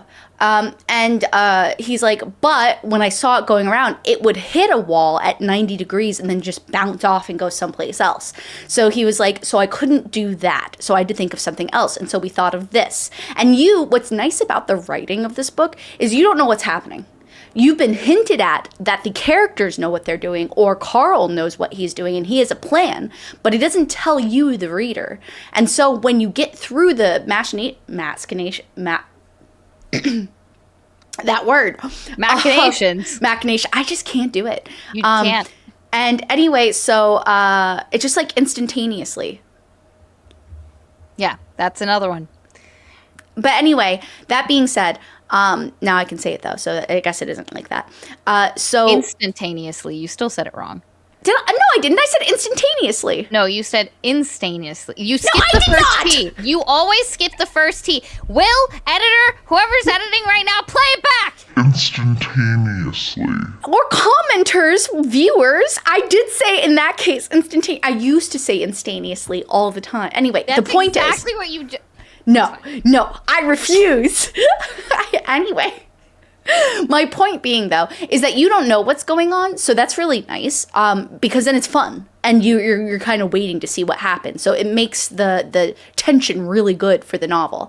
But anyway, so yeah, so they are we talking about how they went into the maze and fought this boss? So they're going in, and they've practiced putting together this like structure a couple of times, but unfortunately, when they're going in, Agatha, the crazy lady, comes in with them, which is a problem because they had the structure of this and the size of it based around 6 people, and Agatha is adding a whole extra person, and Carl takes her cart, like she's her shopping cart with her, and he puts it in his inventory because she can't access her inventory because she never did the tutorial. So she is if she'd brought this, there would have been no room. So he puts it away. She's not happy about that. And so they put up the structure, and it basically makes like a dome like this. And what they're hoping is that the thing will roll up here, get stuck, and then they can just go pew, pew, pew, pew, and attack it like that. And that is what happens. Yeah, but the thing, and what it is it is a ball of tusklings. So apparently sometimes during tuskling balls, and tusklings are a shorter type of orc, they have orgies, and then they turn into a giant ball. And so it is just a ball of people in party dress. And it like rolls on them, it gets stuck, but he wasn't able to put up the 5th or the 6th support to go from the ceiling of it to the ground. And so like this thing is shaking and going. So they're attacking, and then the ball explodes because they take enough, they do enough damage to the ball that it loses its hold as a ball, and it explodes into a bunch of very disoriented tuskling party goers who have no idea where they are. Last they remember, they were at an orgy during a ball, and now they're here and everybody's attacking them. And they and because they're like, number one, not armed in the way they should be, but also disoriented, they're actually able to take them out pretty quickly, and it turns out to be like a pretty like successful run of things. And they're like, okay, now we can get down the stairs. Let's take let's wheel everyone down and get them down, and then we'll go down together. And this is another time for a dark concept that's very, I honestly find peaceful and nice. So there's a good portion of the retirement home or whatever, hospital, whatever, that stayed in the safe zone, and all they've been doing is drinking and eating until the end of their days, basically. They don't intend in going on to the next stage. And when they finish defeating the boss, Chris or Dan or whatever his name is, they go see if there's anybody that does want to join them. And there are a couple that want to join them, but there's a good portion that stay behind, and they're just enjoying themselves. And looks like it's hot where you're at, Katie. Yes. I'm sorry. I saw today's Life is Good also asking for the heat wave. Yes, it's very hot here in the tropics. Who would have thunk?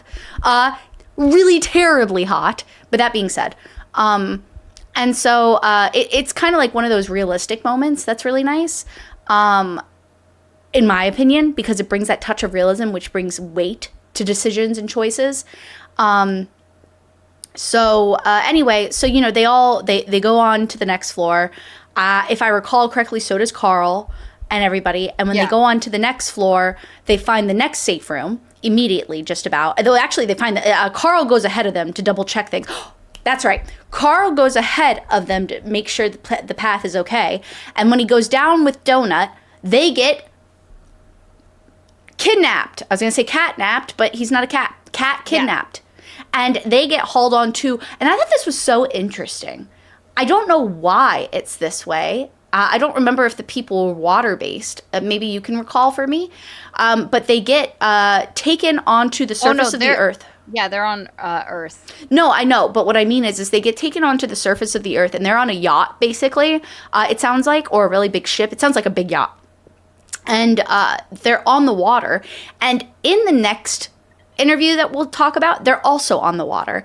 Is this race of people who's in charge of this show run from a water-based planet? Yeah, the Boron people, the Were core they? team, we met them. The fish lady. Yeah, that's what I was thinking, because the representative was fish-based, right? Yeah, I think it's more so that the land stuff is being used and they don't want Carl to interact with anyone. I think they're just using, like, Earth is a lot of water, and for the That's purposes of yeeting people in and out of places and not letting them be able to escape, in the middle of the ocean is way better than anywhere on Earth. So I Fair don't enough. think this is... So yes, the Boron / Kuatin are water-based, but I don't think that has anything to do why they're on ships. I think it is Fair for enough. the I was just purposes curious of about it. isolating the The so players. basically, as I mentioned before, this is an actual TV show that is being watched and digested. People can choose to view certain players, and it tracks how many views you get in a certain moment. People can favorite you, and then people can Exclusively watch you, which, let me tell you, Maria, I hate to say this, but if this existed in our world, I would be one of those people that exclusively watched Carl or somebody, and just that's all I'd have in the background. That's all. I would be constantly in my HUD or whatever you want to call it. That's all I'd be doing the whole time. I'd just be watching them, trying to dissociate from my pathetic life somewhere else in the solar system where I can't escape the mundanity of my day-to-day issues. I'd be watching Carl. That's fair. I wouldn't be. Yeah, because you're a girl like not like other girls. You are I mean, I would say I'm very much core like, different. I would say I'm very much like a lot of girls. I would say that people who want to watch death competition is kind of more odd than the people who don't. So, Nah, whatever. I'm like a lot of people. Whatever. I dissociate by going into my garden and then just not interacting. Again, I would like to say something that somebody said in one of the viral videos I watched this week. You're not going to hit them where it hurts by consuming. You'll only hit them where it hurts when you hurt the actual source itself. So me consuming that won't matter at all. So I will continue to consume it to my earthly delight. So anyway, they get onto this boat, this yacht thing, and they've been requested to go onto this, basically like Oprah. It's like Oprah. Her name is what again? Odette. Odette or Odette? I mean, I think it's Odette. I mean, it might be, but it's spelled Odette. Oh, okay, whatever. It doesn't matter. Katie huffing copium, but so am I. I know. Look, all I can do is take arms up when it's ready for the revolution, and I'll start trying to do my part. But until then, I'm just going to give money to the organizations that represent the concepts I enjoy. Otherwise, I don't know what else to do. That being said, though, so anyway, they're on the yacht. They're going to be interviewed. They go into a green room, actually, technically. So they're in like a prep room where there are snacks and stuff. It's kind of nice. Carl's hungry. He eats something. But then he loses his appetite immediately after thinking about where this food came from. And then Donut ends up eating a couple snacks, which secretly actually have intelligence increase, which I thought was really naughty. But also very expectant of a TV show because they basically roofied her, yes. But into being smarter. And so then I like this part though. Donut's like, I'm really good at this. I know this. This is what I was built for. This is what I've been doing my whole life. Carl, let me do the talking. And so they go out on, and this is bizarre, guys. I hate the description of this character so much. When they go out onto the talk show, it's all just like visual stuff. It's all holographic. The people aren't really there. They're just there, and then they can see what other people see. So there's an audience and stuff, but it's not really there. And Odette or whatever the heck her name is, she is an insect head with gigantic breasts, human breasts, that just ooze onto her desk and are so big, they're absurdly big. And then she has crab legs. And so she's a crab-legged, big-tittied insect. And ew. It's wild. And I hate the amount of detail it goes into on the boobs. Like, she has a human torso that it's like I believe it was a black woman's torso. I don't remember a skin tone being described. I'm just assuming because based off of the tone of the character, I know her mask was black, so that might be where I'm getting that. But anyway, it was just like the amount of detail these boobs get is disgusting. Actually, it's gross. It's not pretty. And Carl doesn't find them pretty. Like, he's like, oh, Jesus. And so they sit down and they do an interview, and Donut does great. Donut, like, does a whole bunch of really great charismatic stuff.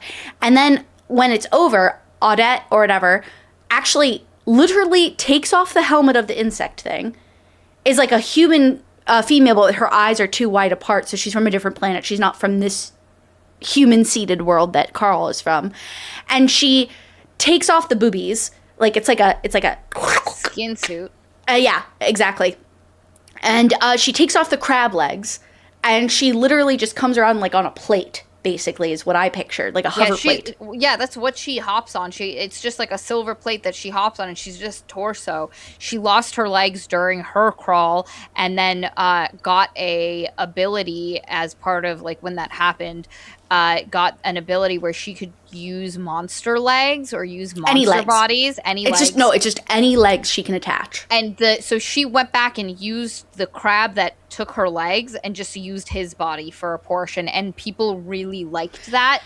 And it did really well for her during the show. And so she has to keep up that appearance. Do you remember what she says to keep it up? No. Guys, she says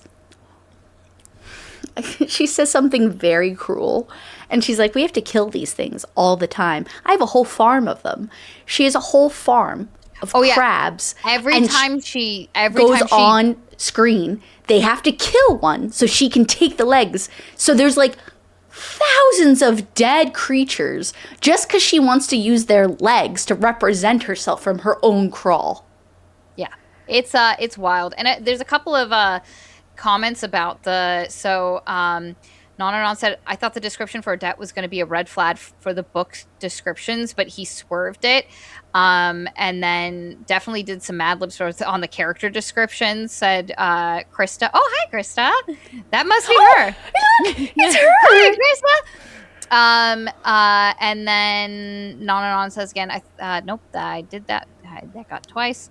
And then somebody says, I thought that was a saving grace for me, that Carl, the fact that Carl was not into it, still would have preferred to not have the giant tits, but could have been worse. And then somebody else made the comment. Yes, Chris, but nope, where did it go?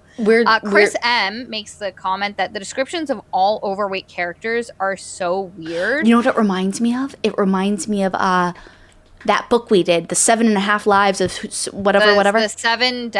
The seven deaths of Evelyn Hardcastle. Yeah, because we also had, if you guys have watched that episode or go back to watch it, it's a murder mystery with some interesting little tidbits. But there's also, like, the author has, like, you can tell an aversion to anything considered not skinny. Yeah. And so the thing with this is I think it's done because when it is done, it's done for the purposes of mutating people out of their normal versions of themselves. It's not them. It's the mutated versions of themselves. With the Hoarder, with the Juicer, with Odette, it's all a farce. Something that the system made a monster out of them. So I don't think it's... I think it's done on purpose for the purpose of showing the twisted nature of the corporations taking people.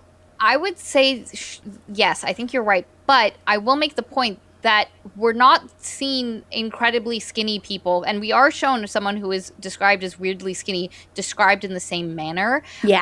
And we're not seeing any of these horrific, like, altering of people being really skinny. It is so far only leaned toward the bulbous and fat. So I would say there is a little bit of that at play. Like, we're not seeing it also applied to different things. But also the Juicer isn't necessarily fat. He was overly muscular. That's what I was saying. Like there's a bulbousness to him. Yes. Yeah, it's more like they're going to take your body and they're going to make it uncomfortable for you, I think is the big thing. And that's where I see Odette.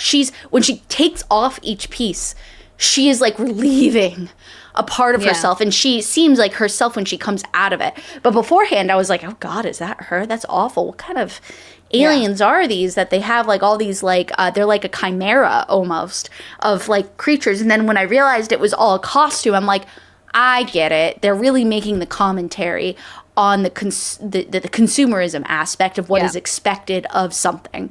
The breasts are weird though to me, like in particular. I just find it strange because I'm assuming there are so many other creatures in the universe that are watching that don't have those typical human anatomical features, but maybe there's enough of like booby action in the alien world that it's just universal. I have no idea. But yeah, and one of the things you learn about Odette, again, she was used to be a crawler, and she gives them some advice. She's like, I know Mordecai is your guy. I was his trainer back in the day. Please give him a message from me. I'd like him to talk to me.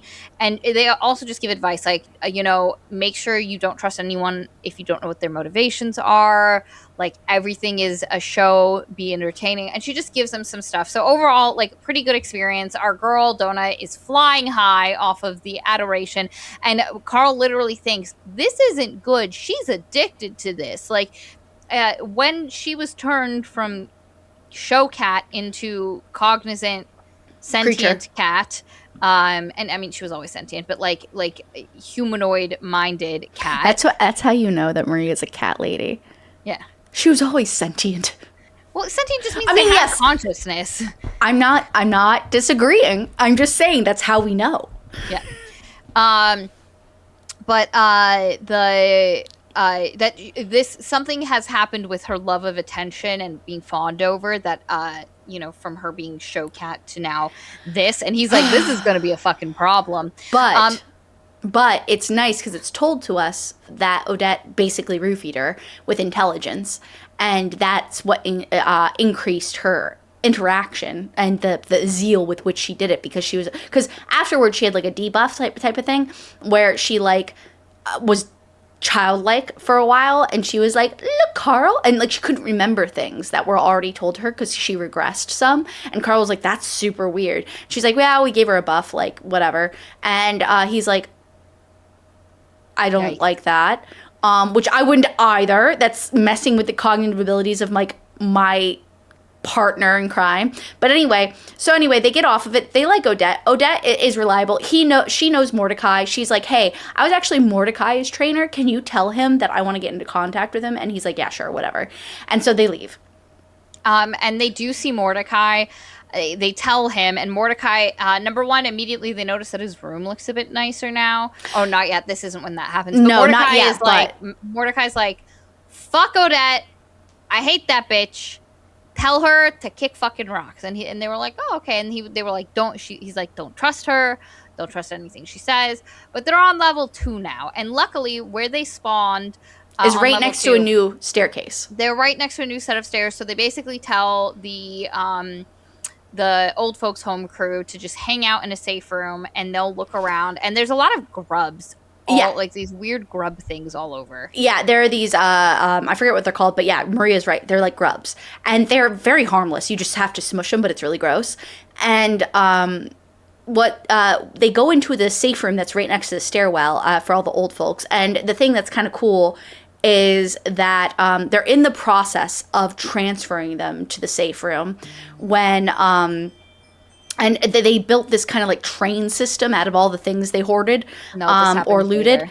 And they're, a couple of the characters have enough strength, so they're pulling it and they're going and he's helping them along as like basically a bodyguard helper as they're going to the safe room and everything. The safe room it's a storm shelter, so it doesn't really have any food or anything, but at the very least. This isn't where this happens with the... Really? Yeah, no, because they just came from the first floor. I was thinking that as I was saying it. I was like, "What? Didn't they?" No. This happens later because they have to make the chain and do all of that stuff. This happens when he's trying to take them to the stairwell.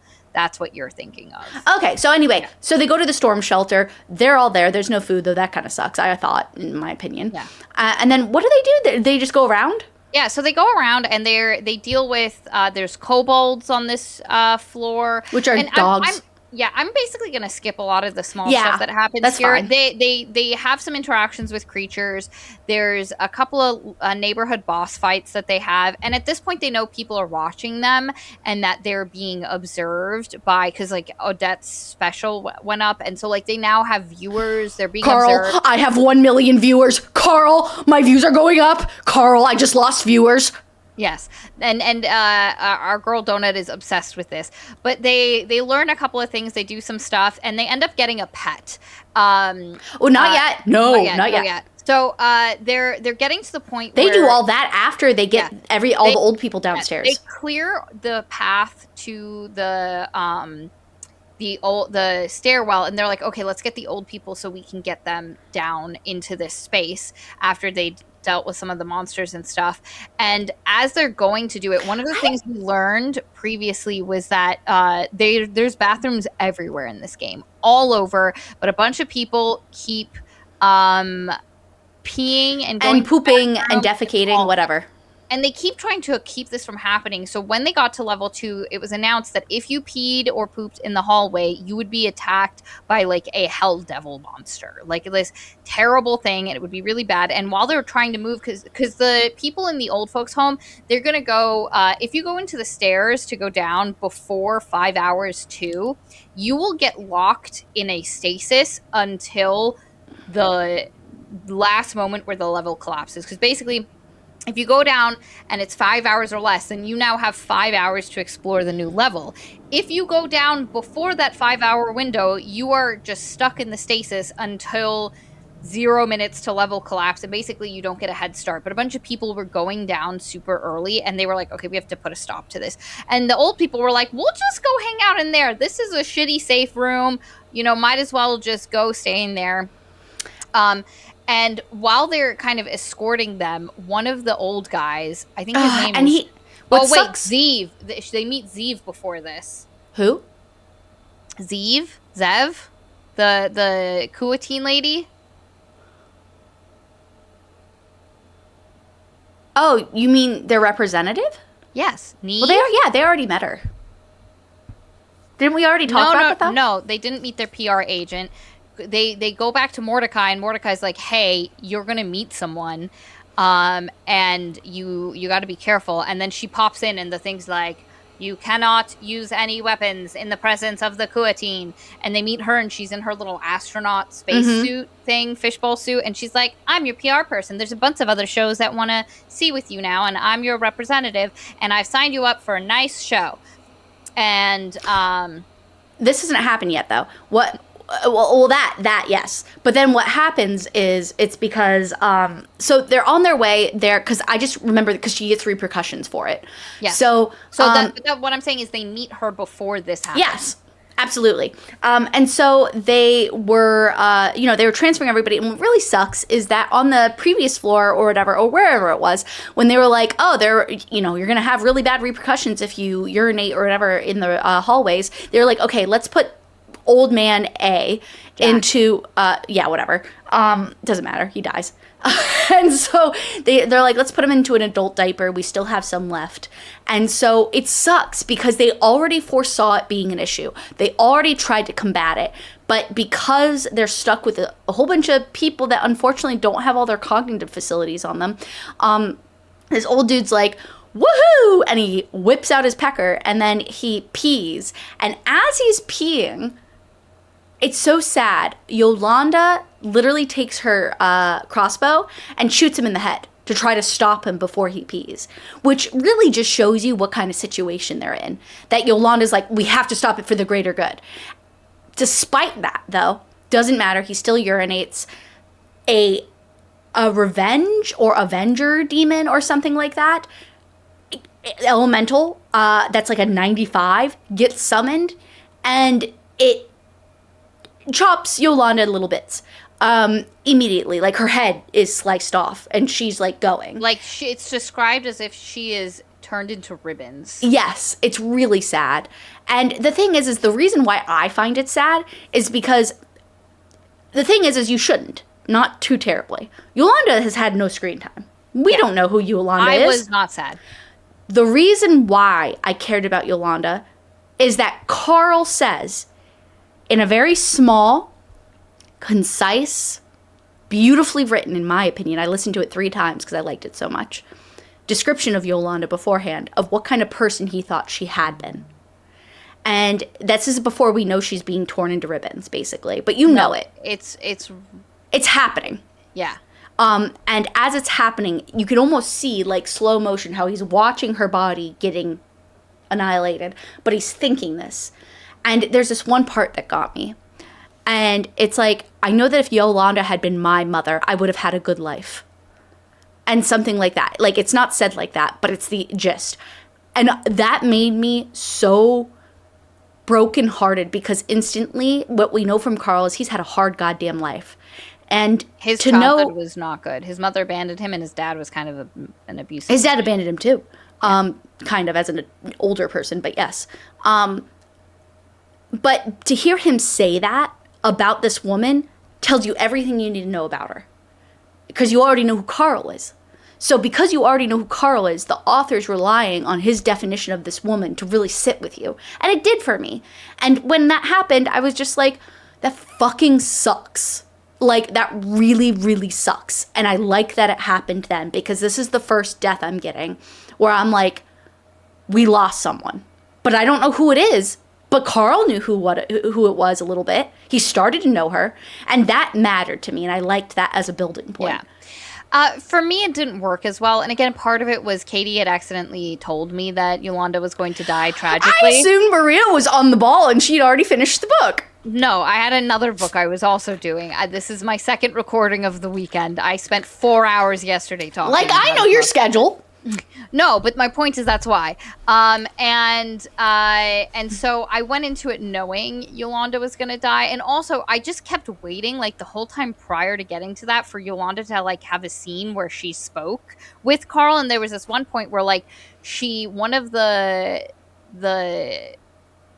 old folks says something funny at the expense of Carl, and everybody laughs, and it talks about, like, Yolanda specifically laughing, and I was like, oh, are we gonna get a scene with her? And then, like, she died.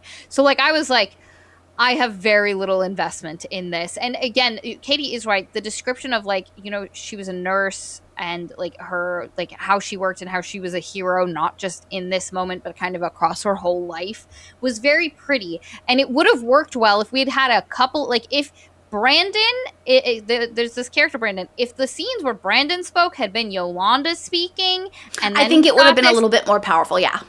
It would have worked more. But anyway, so Yolanda dies, but now we have to deal with this giant monster, because, like, it will not disappear until it kills 666 souls.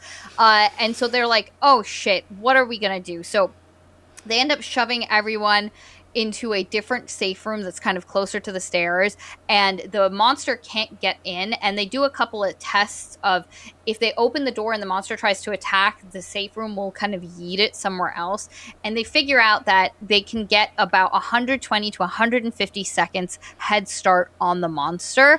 So he's like, okay, we're going to use the chopper, because right as they get into the safe room, the monster had kind of ran past the safe room. So he threw a bomb, one of his bombs that he invented, after the monster, and it took a kind of a chunk of his health away. And not as much as it would have to, like, anything else on their, like, actual floors, but because it's a level 93, he was surprised that it took as much as it did. So he's like... And this bomb ends up becoming an official bomb, in the game, and then he can make money off of it each time somebody makes it, but he doesn't make as much money as he really should, because they take 25% profit. This comes up a little later, but he gets 25%. Oh, he only gets 25%? He only gets, yeah, he had 5, but he would only get 1 coin. They take a 75%, and then they round. This is how you know I don't do math. But the point is like, I just wanted to mention that for all of you who have read the book and you're like, capitalism! Yes. Yeah. Yes. And so they go on the chopper, and they've kind of created this thing that hangs off the back that they slide bombs down into, yeah. And it'll hit the monster, and it's not working perfectly, but he was told, Mordecai basically mentioned, if a monster goes into one of the stairwells, it basically gets evaporated. And Carl is trying to Carl is trying to use this mechanic against the game, where they basically use the bombs to kind of huddle the monster, and they get it pretty low. And then they use kind of the last bomb, but then they get the monster to kind of fall into the stairwell, and it just disappears. But they get 0 experience. Like, they should have gotten oodles They and should at least caboodles. got 50%.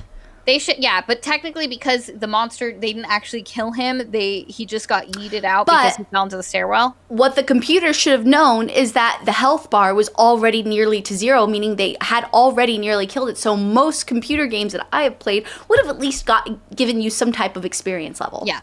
But the computer doesn't want to reward them because they, you know, they were tricksy. They were tricksy. And so, but they solve it, then they end up getting the rest of the people down into the next level. And Carl, in this moment, realizes that they are not helping these people by keeping these old people alive like this. There's a 99-year-old woman who has dementia, who keeps, who remembers Carl. And then I'm pretty sure her name is Miss Fitzgibbons or something. Yeah. And we're like, we'll remember. And then is also like I don't know why this cat's talking to me. And so she comes kind of in and out of what's going on. And he's like, is this the right thing? Would it not have been better to let them all, you know, happily die in the Waffle House earlier? That was on the first level. That's where they were at. It's like a Waffle House or something. The ones that stayed just died in the Waffle House kind of quickly and immediately versus everyone here. And, you know, like what happened with Jack, like they're not only a danger to themselves, but also anyone who's helping them. And they kind of realize like, hey, we need to, like, they get them down to the 3rd level and they're like, you guys, you know, do you, and they're gonna kind of split off, but also come back and try help them again towards the end of it. But it's kind of this moment where Carl has to be like how much am I gonna help versus how much is this harmful? Yeah. I like that concept. Yeah. And as they're exploring this next level... They haven't gone yet. Oh, yeah. They're gaining experience. They get whipped out again. Except for... we didn't say this before, but we meant to. Because we literally started premising it. Zev, or whatever the representative's name was... when they were wheeling down the area and Jack was about to pee, she was like, oh my God, hurry up and go. And so she freaked out in the chat with them saying, you're going to need to run because the elemental was being summoned. She got in trouble for it. So she got put into a timeout. And so the next representative is her substitute until she gets taken out of timeout, which is terrifying to me. I don't know what that means. But anyway, this one's shittier. And this one is like, yeah, so you're going on this next show. You were supposed to go on one show that Zev did, but I was like, nah, bruh, like, we're not going to do that. So I put you on this other one. And it seemed like on purpose, but that's fine. You can't really tell. I think it was just more money. Fair enough. And so anyway, they get summoned back off to the top of the world, you know, the surface of the world. They're on a ship, but the ship is a lot smaller. It's like a shitty rental boat by comparison. Even Donut's getting sick. There's no green room. They're just going straight on in 3, 2, 1. And they go on to like a holographic. And this one is called something absurd. And it's basically a whole bunch of red pill teenage boys. There's a term I wanted to use. Teenage creatures. Yes, there you go. It's a whole bunch of red pilled teenage creatures that are like, let's kill, let's look at the worst deaths ever, ha ha ha. And what do they say? Glug glug glug or gulp gulp gulp or something? Glurp glurp glurp. Glurp glurp. So anyway. And it's Death Watch, I think is the name. Death Watch, yeah. Incels, that was the word I was looking for. Yeah. And so anyway, thank you, Krista. I love you. But the point is so they're on the show and immediately Carl knows they're on a not so great show because he's like, oh God, because he looks behind him and he sees the holographic of like this like really intense tusked creature, and it has like, and it's like all epic and gross and like just the vernacular being thrown around. And there's 2 seats beside him with 2 Asian dudes, and they get loaded up, and basically they obviously recognize Carl, and they're like, oh my God, it's great to meet you, but they don't speak the same language yet, or they're not like synced or whatever. And so he's just like, okay, but like they obviously know who he is and that he's a good person because he's been making the screens with Donut with the old people group.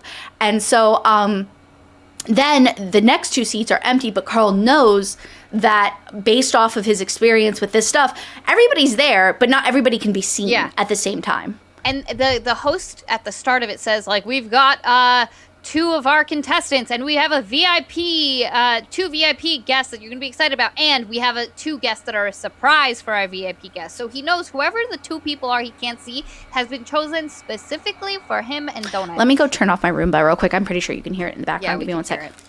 No problem. And the guy who's hosting it is this like tall, like 7-foot orc dude who's like wearing like a hot pink open shirt. Sorry, guys. Having a million dogs and cats in a house does require a Roomba. Continue. Yeah. And in a different world, the description of this orc, I might be down with, but he's an asshole. He's just a shitty guy. And are we talking about the host? Yeah, and he calls the audience his piggies, and he'll be like, drink up, piggies, and they'll go glurp, glurp, glurp, which is supposed to be them sucking on the titties, his titties? The titties. Like, I hate it. It's so gross. This whole thing. Both talk shows are gross, honestly, so far. This is by far the worst, and it is so off-putting. And they'll be like, Death Watch. And basically, the concept of the show is they yoink two players who are in the middle of a scene, like in the middle of a battle where they're probably going to die, and they make them play a game where if they guess in a shot, in a little scene, if the players are going to die or not, they get teleportation points. And currently there's 4 people in their party who are at risk of dying. And depending on how many... The guys from Korea or whatever. Yeah. And depending on if they... how many teleportation points they get is how many people get to teleport out of this battle where they might die and get, like, yeeted out. But they only win 2, and it's this terrible thing. And Carl is like, I'm not engaging in this. Like, he sees this and he goes, "This is barbaric. This is torture." This is one of my favorite. This is one of my favorite moments. So there's this comic book. It's right there where my thumb is. You can't read it, but it's called "Something Is Killing the Children." There's a scene like this in the second volume or compendium volume of this series, and there's a couple of other things in other shows and movies where this happens. I love it, Maria.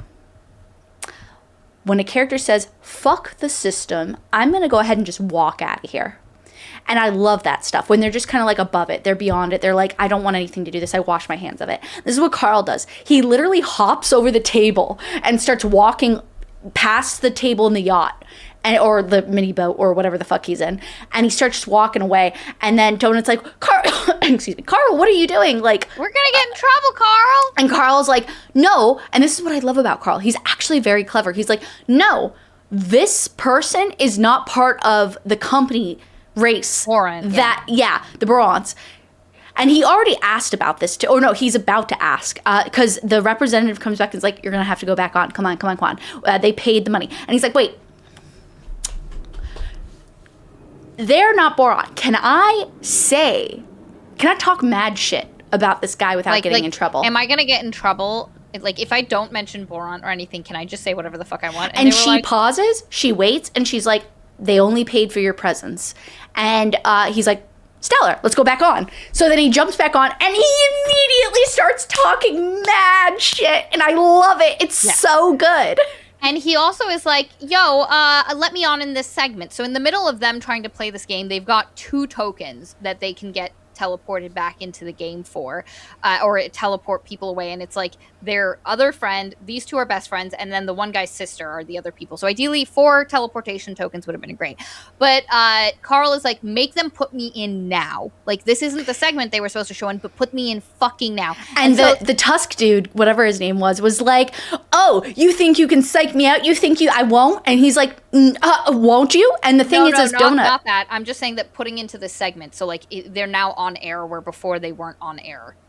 Oh, no, yeah. No, I get that. But also, like, at the same time, Carl's like, oh, are you scared to put me in? Like, well, let's put me in. And then Donut's like, what are you doing, Carl? Oh, my God. And he's like, he's not going to put us in. The Boron have already engaged. So if we cost this much to get it on this show, that means, which is crazy that he thought of it, but Donut didn't, to me, in my opinion. Mm-hmm. But anyway, he's like, no, they're not going to do this. It's because they're not going to send us halfway across the world, even though they might. And if they do, man, I really don't want to do this, but I guess I'll have to if I have to. He's like calling them on their bluff. He's like, I know they won't do this. It's because we cost too much money to just kill us off on something like this. So they're going to keep us, and this guy can't do anything about it. And he's right. They can't do anything about it. And so he tells the two Asian guys, he's like, hey, when you go back in, grab your friends and run backwards through because it The safe room. basically there was a horde behind them that was running them into this hallway, and then there was a bunch of these wasp things in the hallway that spit acid, and so they were trapped between them. But Carl, having spent a lot of time with both of these enemies, knows that these guys are stunned by those guys, and that if they just run back, these guys are going to get attacked by the wasp guys, and they'll be fine and they can get through. So it's like kind of a cool moment of him using his strategy, and basically he eggs the guy on by saying, once they get put onto the segment and everyone in the audience can see them, Carl's like, like Katie says, put me in the game. Like, you could teleport anyone, teleport me and Donut in, and we'll handle give you a good and, show. Yeah, and the guy's like, he can't do that, and so to spite Carl, he thinks he's spiting Carl. He zaps the two Asian guys back into that moment without their teleportation things. But Carl knew he was going to do this. He knew he was going to be petty and try punish Carl for, emasculating him in front of all these people and being mean to him. But he told the guys how to get out of the situation. So they run out. And so like the audience has not gotten what they wanted, which was their death, and at the expense of the host. And Carl gets to look like a genius in this. And then the guest is like the host like tries to get himself back together, and he's like, well, I guess you want to see who our guests are for you. And Carl's like, are they there? And then he's like, hi, Frank and Maggie, which are those guys. He already knew who their sons, because he's like there's only two people we've interacted with that they would bring on for drama. Yes. And so, and then they come up, and long story short, they each get a gift, right? And it's supposed to troll Carl, basically. And so Carl gets a really cool box of shoes, but he can't use the shoes. It's because obviously he has all the extra stuff that he's going on with his barefoot situation. So he's like, I wouldn't want to use them anyway, type of thing. So he puts them away. And he's like, and I was expecting this kind of thing. I was actually hoping, like, at first I was like, pants? But no, it makes more sense because he has all those buffs on his feet. So like he can't wear them. So it's like a carrot. But Carl doesn't give a shit. And then Frank and Maggie? Megan? Yeah, Maggie. What you realize through some of the reflashes that get given to us is that they actually had a daughter with them. They obviously lied about their origins, whether or not they are cops. Carl still thinks that they are cops, but regardless, just because their demeanor and like the way they did things. But and we learned that when they went down, they actually got like a mind flare creature thing, a brain with tentacles or whatever, and it was like, you must kill as their tutorial guide. Yeah, as their tutorial host. And it was like, kill everybody else, all the other crawlers. That's how you win this game. So it's not that they're necessarily bad people, although they definitely are flawed and bad at this point. But they were told that in order to win, they had to kill others, which is interesting because I'm like, okay, that doesn't seem legal in the game books. And also, why would the mind flayer? I'm really interested in the logic behind the mind flayer telling them that. Like, and also, do you as a tutorial guide? Yeah, that's what I'm thinking. I'm the thinking higher level and the better your people do. So telling them you do to kill, We already know that because we know Mordecai will win his retirement and that's why he cleans up his apartment, basically, is because Carl's doing so well, he actually has hope for the future. And so, also because Beth was coming in and she's a Kuateen. Oh, that's not what I got from it. No, right. That is not what I got from it. I got from it now that he has hope, and it's because of Carl's position. So that's what I assumed it was, but you could be right. But the point is, so I imagine that's probably the logic behind it. But anyway, so they had a daughter, though, with them. And in the bathroom, while they cornered Carl and Donut in that one safe room forever ago, their daughter had actually come out afterwards. And when they went out into the hallway, Maggie was like, don't touch those rat bodies, where Carl put the bomb. But of course, Frank was like, I must loot. And so he took out the bomb and it blew everything up. And it hurt the girl, the daughter, a daughter who was super against killing anything. Yeah, and the whole time it was like torture for her with her parents saying, kill them, kill them. So again, not great parents, to be honest. I I'm going to keep that to myself because we'll take that out. Okay, so Yeah. I'll leave that to myself. Anyway, so she's laying there, she's dying, but she could have healed because of the healing and everything. And But just instead, a potion, anything. anything, but her mom strangles her to death and kills her. I think Maggie killed her because she was like, this is the end. It was already too hard for me to handle my daughter in this place. I need to be by myself and not have to handle the load that her emotional needs require. So that's why I think Maggie killed her. I mean, yeah. Because Carl immediately says, like, why did you kill her? Like, yeah, she was injured by the bomb, but she was alive. You could have saved her. And Maggie goes, you don't know the whole story. So we're missing something. There is some detail of what happened that we haven't been provided. And I'm interested to see what it is. Yeah, that's true. And Maggie is like Frank's the hollow shell of a man now. Like, he's kind of like dead-eyed. I think he's going to end up helping Carl in the end. Yeah. But Maggie is a woman on a revenge mission. She hates Carl. She's looking for them. And the gift they get is currently, because they've been killing so many crawlers, they have crawler tracking where within a certain amount of space they can see who's around. And they basically just have enhanced ability to track players. Well, not just that. They can type their name in and find them no, that's anywhere. the new thing. Well, that's the new thing. So the gift that the orc guy gives I thought them, that's what you're saying. No. I was just saying that they have the ability, like, as they killed people, they got that Yes, ability. they level up and such. And so what this orc guy gives them is an even more enhanced ability to track where they can type a player's name in and see them within quite a big area. And so it means Maggie's coming for them, and it's the first time she smiles. Like, as they're gonna get yeeted out of this interview, Maggie she takes it because he gave it to Frank, and Frank doesn't care. I'm taking it. And she smiles and stares at Maggie's Carl. so weird. It's because I'm like, dude, you cheated.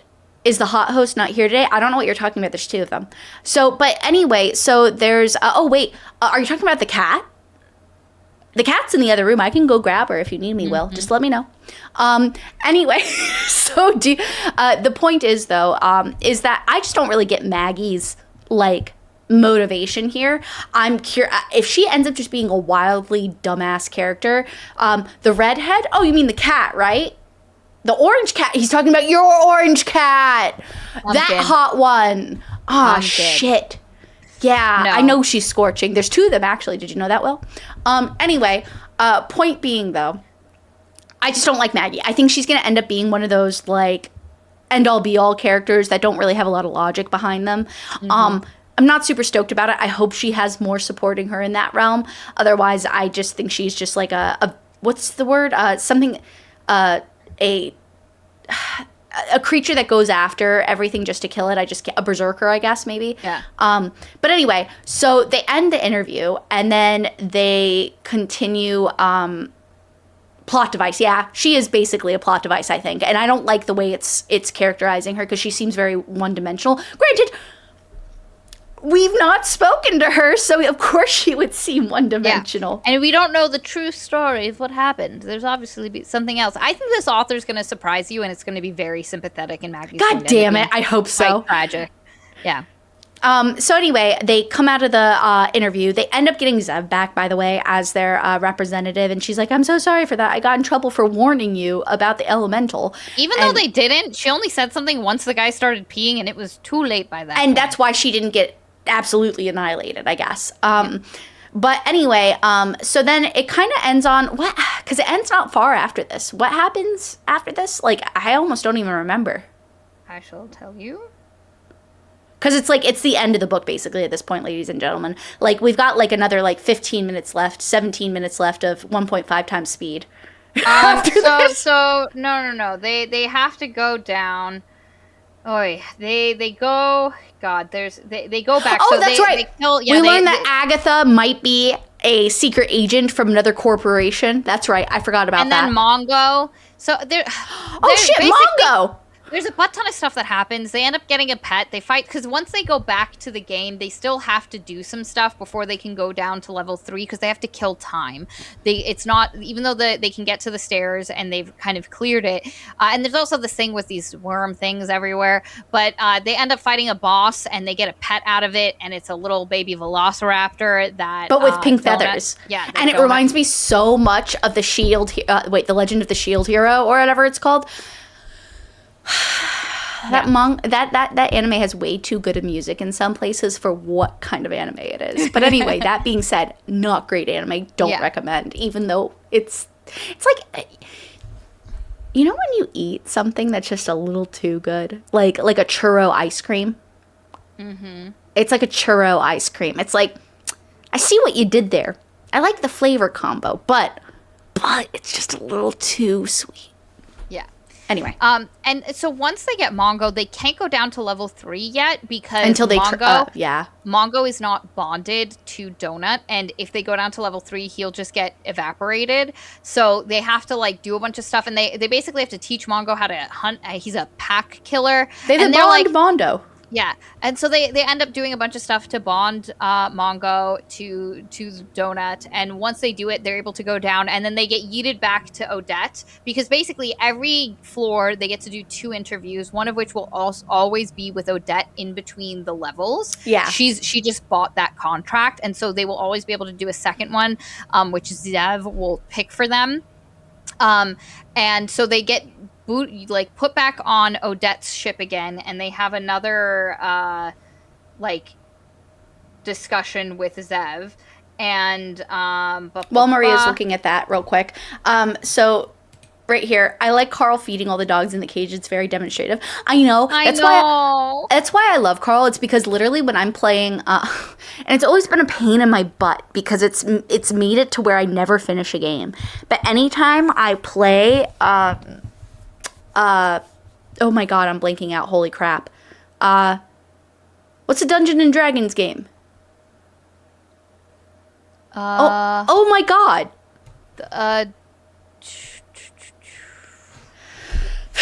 I just can't think of the name. Baldur's Gate. Thank you. Baldur's Gate. There we go. I love you, Non and On. Anytime I play Baldur's Gate 3, or any Baldur's Gate, but Baldur's Gate 3 in particular, thank you, everybody. Now everybody's gonna flow in and be like, bro, it's Baldur's Gate. Every time I play Baldur's Gate, I always end up doing the extra stuff for the animals and things, and it takes me so fucking long to be the goody two-shoes, and so I've never finished a game. Because I keep restarting it with different classes, and then I keep getting to the same point where I'm like, you know what? This point's exhausting, because if I want to do the good route, it's going to take me another 3 hours instead of being an evil douchebag. So, I get it, and I love Icewind Dale. 2 people are like, yeah, okay, so we have Neverwinter Night, Icewind Dale. Icewind Dale is another. It was another made by the same people who made Baldur's Gate. Oh, really? I don't know that one. It's an older one that is like kind of old, very chunky. Very chunky. Yeah, the visuals are chunky. Oh, the visuals are chunky. My bad. But anyway, my point being is that, yeah, completionist, exactly. So anytime I see an alternative way of solving a problem, I'm like, I have to do it because you're going to get the extra loot for it. And so I get it. I know that's not his motivation, but that's mine. Yeah. It's I liked it as well too. I love releasing animals from a fighting pits thing. And again, I'm not going to go into detail about what happened, but he fights some things. They get Mongo. And anyway, and so then when they finally go down, they're going to go down the stairs. Agatha runs down and ahead of them. Agatha's got weird shit. Agatha has some weird shit. Wait, what does this mean? Maria, you mean the isometric style of game? I don't know what that means. If that's chunky visuals, then sure. I don't know. I've just seen someone play Icewind Dale, and I was like, those are some chunky graphics. Those are very, very cubey. Oh, I know what you're talking about. Okay, got it. Anyway, continue. But yeah, so Agatha has like weird shit that she has like a blaster. have. Yeah, she has a blaster. And like some other stuff, and Carl's like, what the fuck? And then he sees Agatha comes down to go down the stairs, and she's like, hi, and he looks in her IKEA bag, and there's the pulse gun, and he's like, why the fuck, who is Agatha? And then And he's what like, he's learned is that a certain race likes in their previous games to use pulse guns. And so, like, he asked Zev about it or whatever. Yeah. And so the Valte Corporation, fair enough. Yeah. Good job, weird Charlie. And so, sorry. There was a pause because there's an underscore, so I paused appropriately. Right. So anyway, it was Agatha all along. Nice one today. But yeah, so he's like, oh man, are you like, he's thinking to himself, are you a spy for a different corporation? And she goes, because he addresses her kind of keenly, and she like looks at him real sharply, and then he's just like, blah, blah, blah, blah, like he covers it up with like whatever speech, and she's like, oh, okay, I get you. You're covering it up, and she's like, all right, see ya, bye, and then she goes down. He goes down, and then when they're going to go down, Zev pops into their chat and is like, hey guys, you're going to go on Odette's show now. We'll talk later. And when you go down, and the other thing is they had to meet with Mordecai and learn about the races and classes and stuff that they're going to pick on level 3. That stuff happens. But anyway, the last part that happens is they go on to Odette's show, and we pick up right after it's concluded, and they're talking to Odette again. And basically, she's talking about, like, why did you pick Mongo? You need to level him up fast, and you need to like train him and make sure he's not like a menace to society. And basically, you learn that Mongo's a velociraptor, and that's it. That's all you need to know. That's where the book ends. Yeah, so it's funny, Nana. I was just about to address this. It's weird where the book ends because it's a serial. It's literally supposed to be a TBD. Or TBC, excuse me, TBC. So literally, you're supposed to pick up the next book and continue. Which I already have, and it's like I'm only like 5 minutes in, so it's not that far, because I barely had like enough time to go on to it because my nap went too long. But anyway, like I'm pretty obsessed, to be frank. I don't like the manhwa that somebody mentioned, only because I just don't like the art style, and also if I'm gonna reread it, I need something to stand out. Like, for example, I think the only reason I like Cirque du Freak manga is because of 2 reasons. One, I read Cirque du Freak ages ago, and so when the manga came out, which was ages ago now, but when it came out, I was like, oh, look, a nice review of an old book I used to read. So it was nice to go back to something I knew, but see a visual for it. And the second, the visuals were very like, Astro Boy. Very Astro Boy-y, very retro manga, and I liked that for what it was because Darren Shawn is a big old weeaboo, but he likes the older classics, so I thought it suited him. So, but that being said, I don't think I'll ever read that. Is this going to be a channel series to read? I'm assuming so, yes. Yeah, as long as we get enough feedback. I'm gonna read more of it. Oh, I'm gonna read all of it, no matter what. Katie and I will do a couple videos for it. But we'll probably because there's 8. I don't think it makes sense to do 8 videos. What we'll probably want to do combos. Is do combos and just do like 2 books at a time, so it doesn't take forever. This person said, the series really grows as you go along. It does lean into more of situational horror as it goes along. Good. Perfect. That's what I wanted. Yeah, and that's kind of where I would want this to go in like the direction. Cirque du Freak has a manga, Katie. It has a manga. I don't know how far it went into the stories because it became hard to acquire after a while. It was a very like select manga that like wasn't overly popular, but yeah, there is a manga. You can read it online. It actually follows the story 1 for 1 perfectly. Okay, so this person said those first 3 books are like candy. I just ate it up. Odette mentioned there's a specific thing they shouldn't do right before. That's right. I remember that briefly. Oh yeah, and also that they should that there is going to be a specific class type. Or that Donut should get. Yeah, Donut's gonna get access. Like it. Yeah, she's gonna get access to a specific class type, and that other people. The company won't like it. Yeah, if she picks it. Yeah. And then we've got this. Can we talk about Carl's "They won't break me" mantra? Did people like this as a character motivation? Yeah, for Carl, it makes sense a little bit, especially if we get more of his backstory on his time in the military service or whatever. I think what Carl needs, because we do get a little bit about his life before all of this happens, and I remember seeing pop up on my phone somebody saying that you actually do get more of Carl's backstory in the later books, and I think his backstory is going to play into that, because like Nonanon says here, I'm neutral to the "Don't Break Me," but people love it. I think it's cheesy, personally.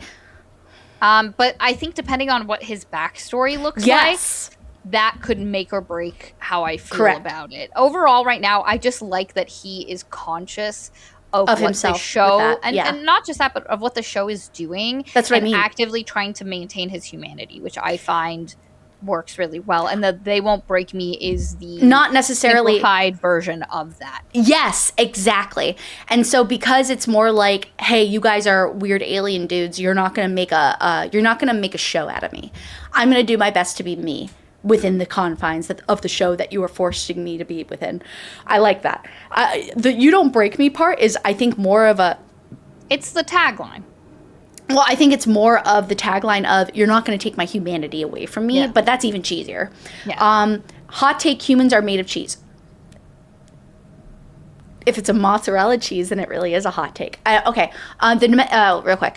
The dementia thing does not really make sense, since dementia is also actual brain damage. Oh, yeah, I mean, look, I don't disagree with some of the dementia stuff. I think they should have been...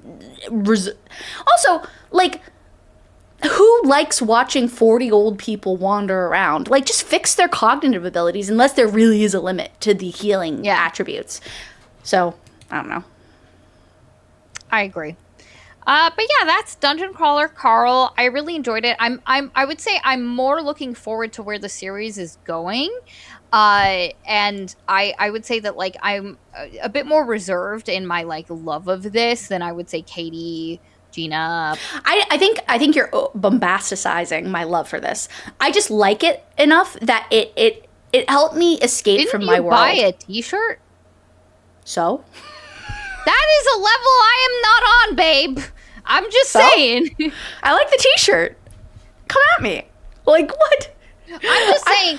I also bought a t-shirt from the Hard Rack from the Hard Rock Cafe. I also have a t-shirt for Pride Month. I mean, I love Pride Month, but I don't, like, I'm not going to go out there and go in the parade. I am just saying, I think whether it's like, you're like, I don't think you're like, this is the greatest thing that has ever been made. Saint Jen. Yeah. I think you might be a Carl stan. And, I'm just not on that level. Wait, I gotta find the shirt I bought while we're talking. She literally bought a fucking shirt. Also, Katie likes to do this thing where she'll be like, oh my god, it's the greatest thing ever. And then afterwards she'll be like, no, I never said that. I didn't. I'm too cool for that. Are you kidding me? I'm very measured about I am very measured. I don't know what you're talking about. And I'm like, girl, I have receipts. What receipts? Come at me. On and on. I'm not a fan. I'm not a fan. Katie says in her Dungeon Crawler Carl merch with all of the series pre-purchase. Yeah, that's you, babe. You know what? You know what actually makes me angry right now? I didn't even buy the cutest shirt. I just saw a new shirt that's really cute. This is way cuter. Oh my god, I want that one. But anyway, I actually don't even know. Did I buy some jank-ass shirt from some jank-ass place that doesn't even... Guys, I want to read you what Katie said to me, okay? So, she goes, when Yolanda died, I bawled. The writing for that was insane. It was so good. And then she finds out I haven't read the scene. And then later, she goes, I was telling her something, and she goes, we can at the very least discuss my new obsession. I even bought a shirt for this book, but it won't come on time. Shut up! That's so mean. It's so mean. Ma'am, you are not going to call me a liar. You are not going to call me a liar. Let me share my screen real quick for this shirt that I bought. This is what I bought. You have to add it to the screen. Oh. Stage. Can you, or do I have to? I did it. That's actually really cute. I like the art style for it. And that's Mongo. Yeah, Mongo's like in that's- everything, unfortunately. And this is before I knew what Mongo was. I was like, okay, this must be a character that comes up shortly. That's hysterical. Anyway, so okay, maybe I am a little bit of a hood for this. Wait, I want to read this real quick. Oh, there's a lot. What, are there no replicas of his underwear? I mean, I'm sure you can buy heart-shaped also, underwear. non, thank you. Also, opening with when Yolanda died. Damn, you gave her no chance to avoid spoilers. None. Fucking none. I was literally in another recording. It was yesterday. I was in the recording with Will and Elin for the book we recorded yesterday. I looked at my phone, and it's just, when Yolanda died, I bawled, and I was like, bitch, I haven't finished. But you know what? You should have. You should have. I'm sorry. My deadline was today by 10. I met it. I didn't finish the book until 2 hours, 3 hours ago, whatever. I know. I'm sweating. Oh, it's so hot here. But anyway, yeah, so anyway, I'm not that big of a fan. Yeah, it's the same Katie who started the stream by saying no one says anything bad about Carl. I don't know what you're talking about. That's just like a normal comment. Yeah. Katie slightly turns her camera and there's a life-size cardboard cutout of Carl and Princess Donna. Katie, you're getting roasted. I don't know what you're talking about. I didn't order that. I love this. It's so funny. I would never order something like that. I've never ordered a giant cardboard cutout of a character I loved and put it in a closet and then videotape me making out with it when I was younger for jokes. It was Loki.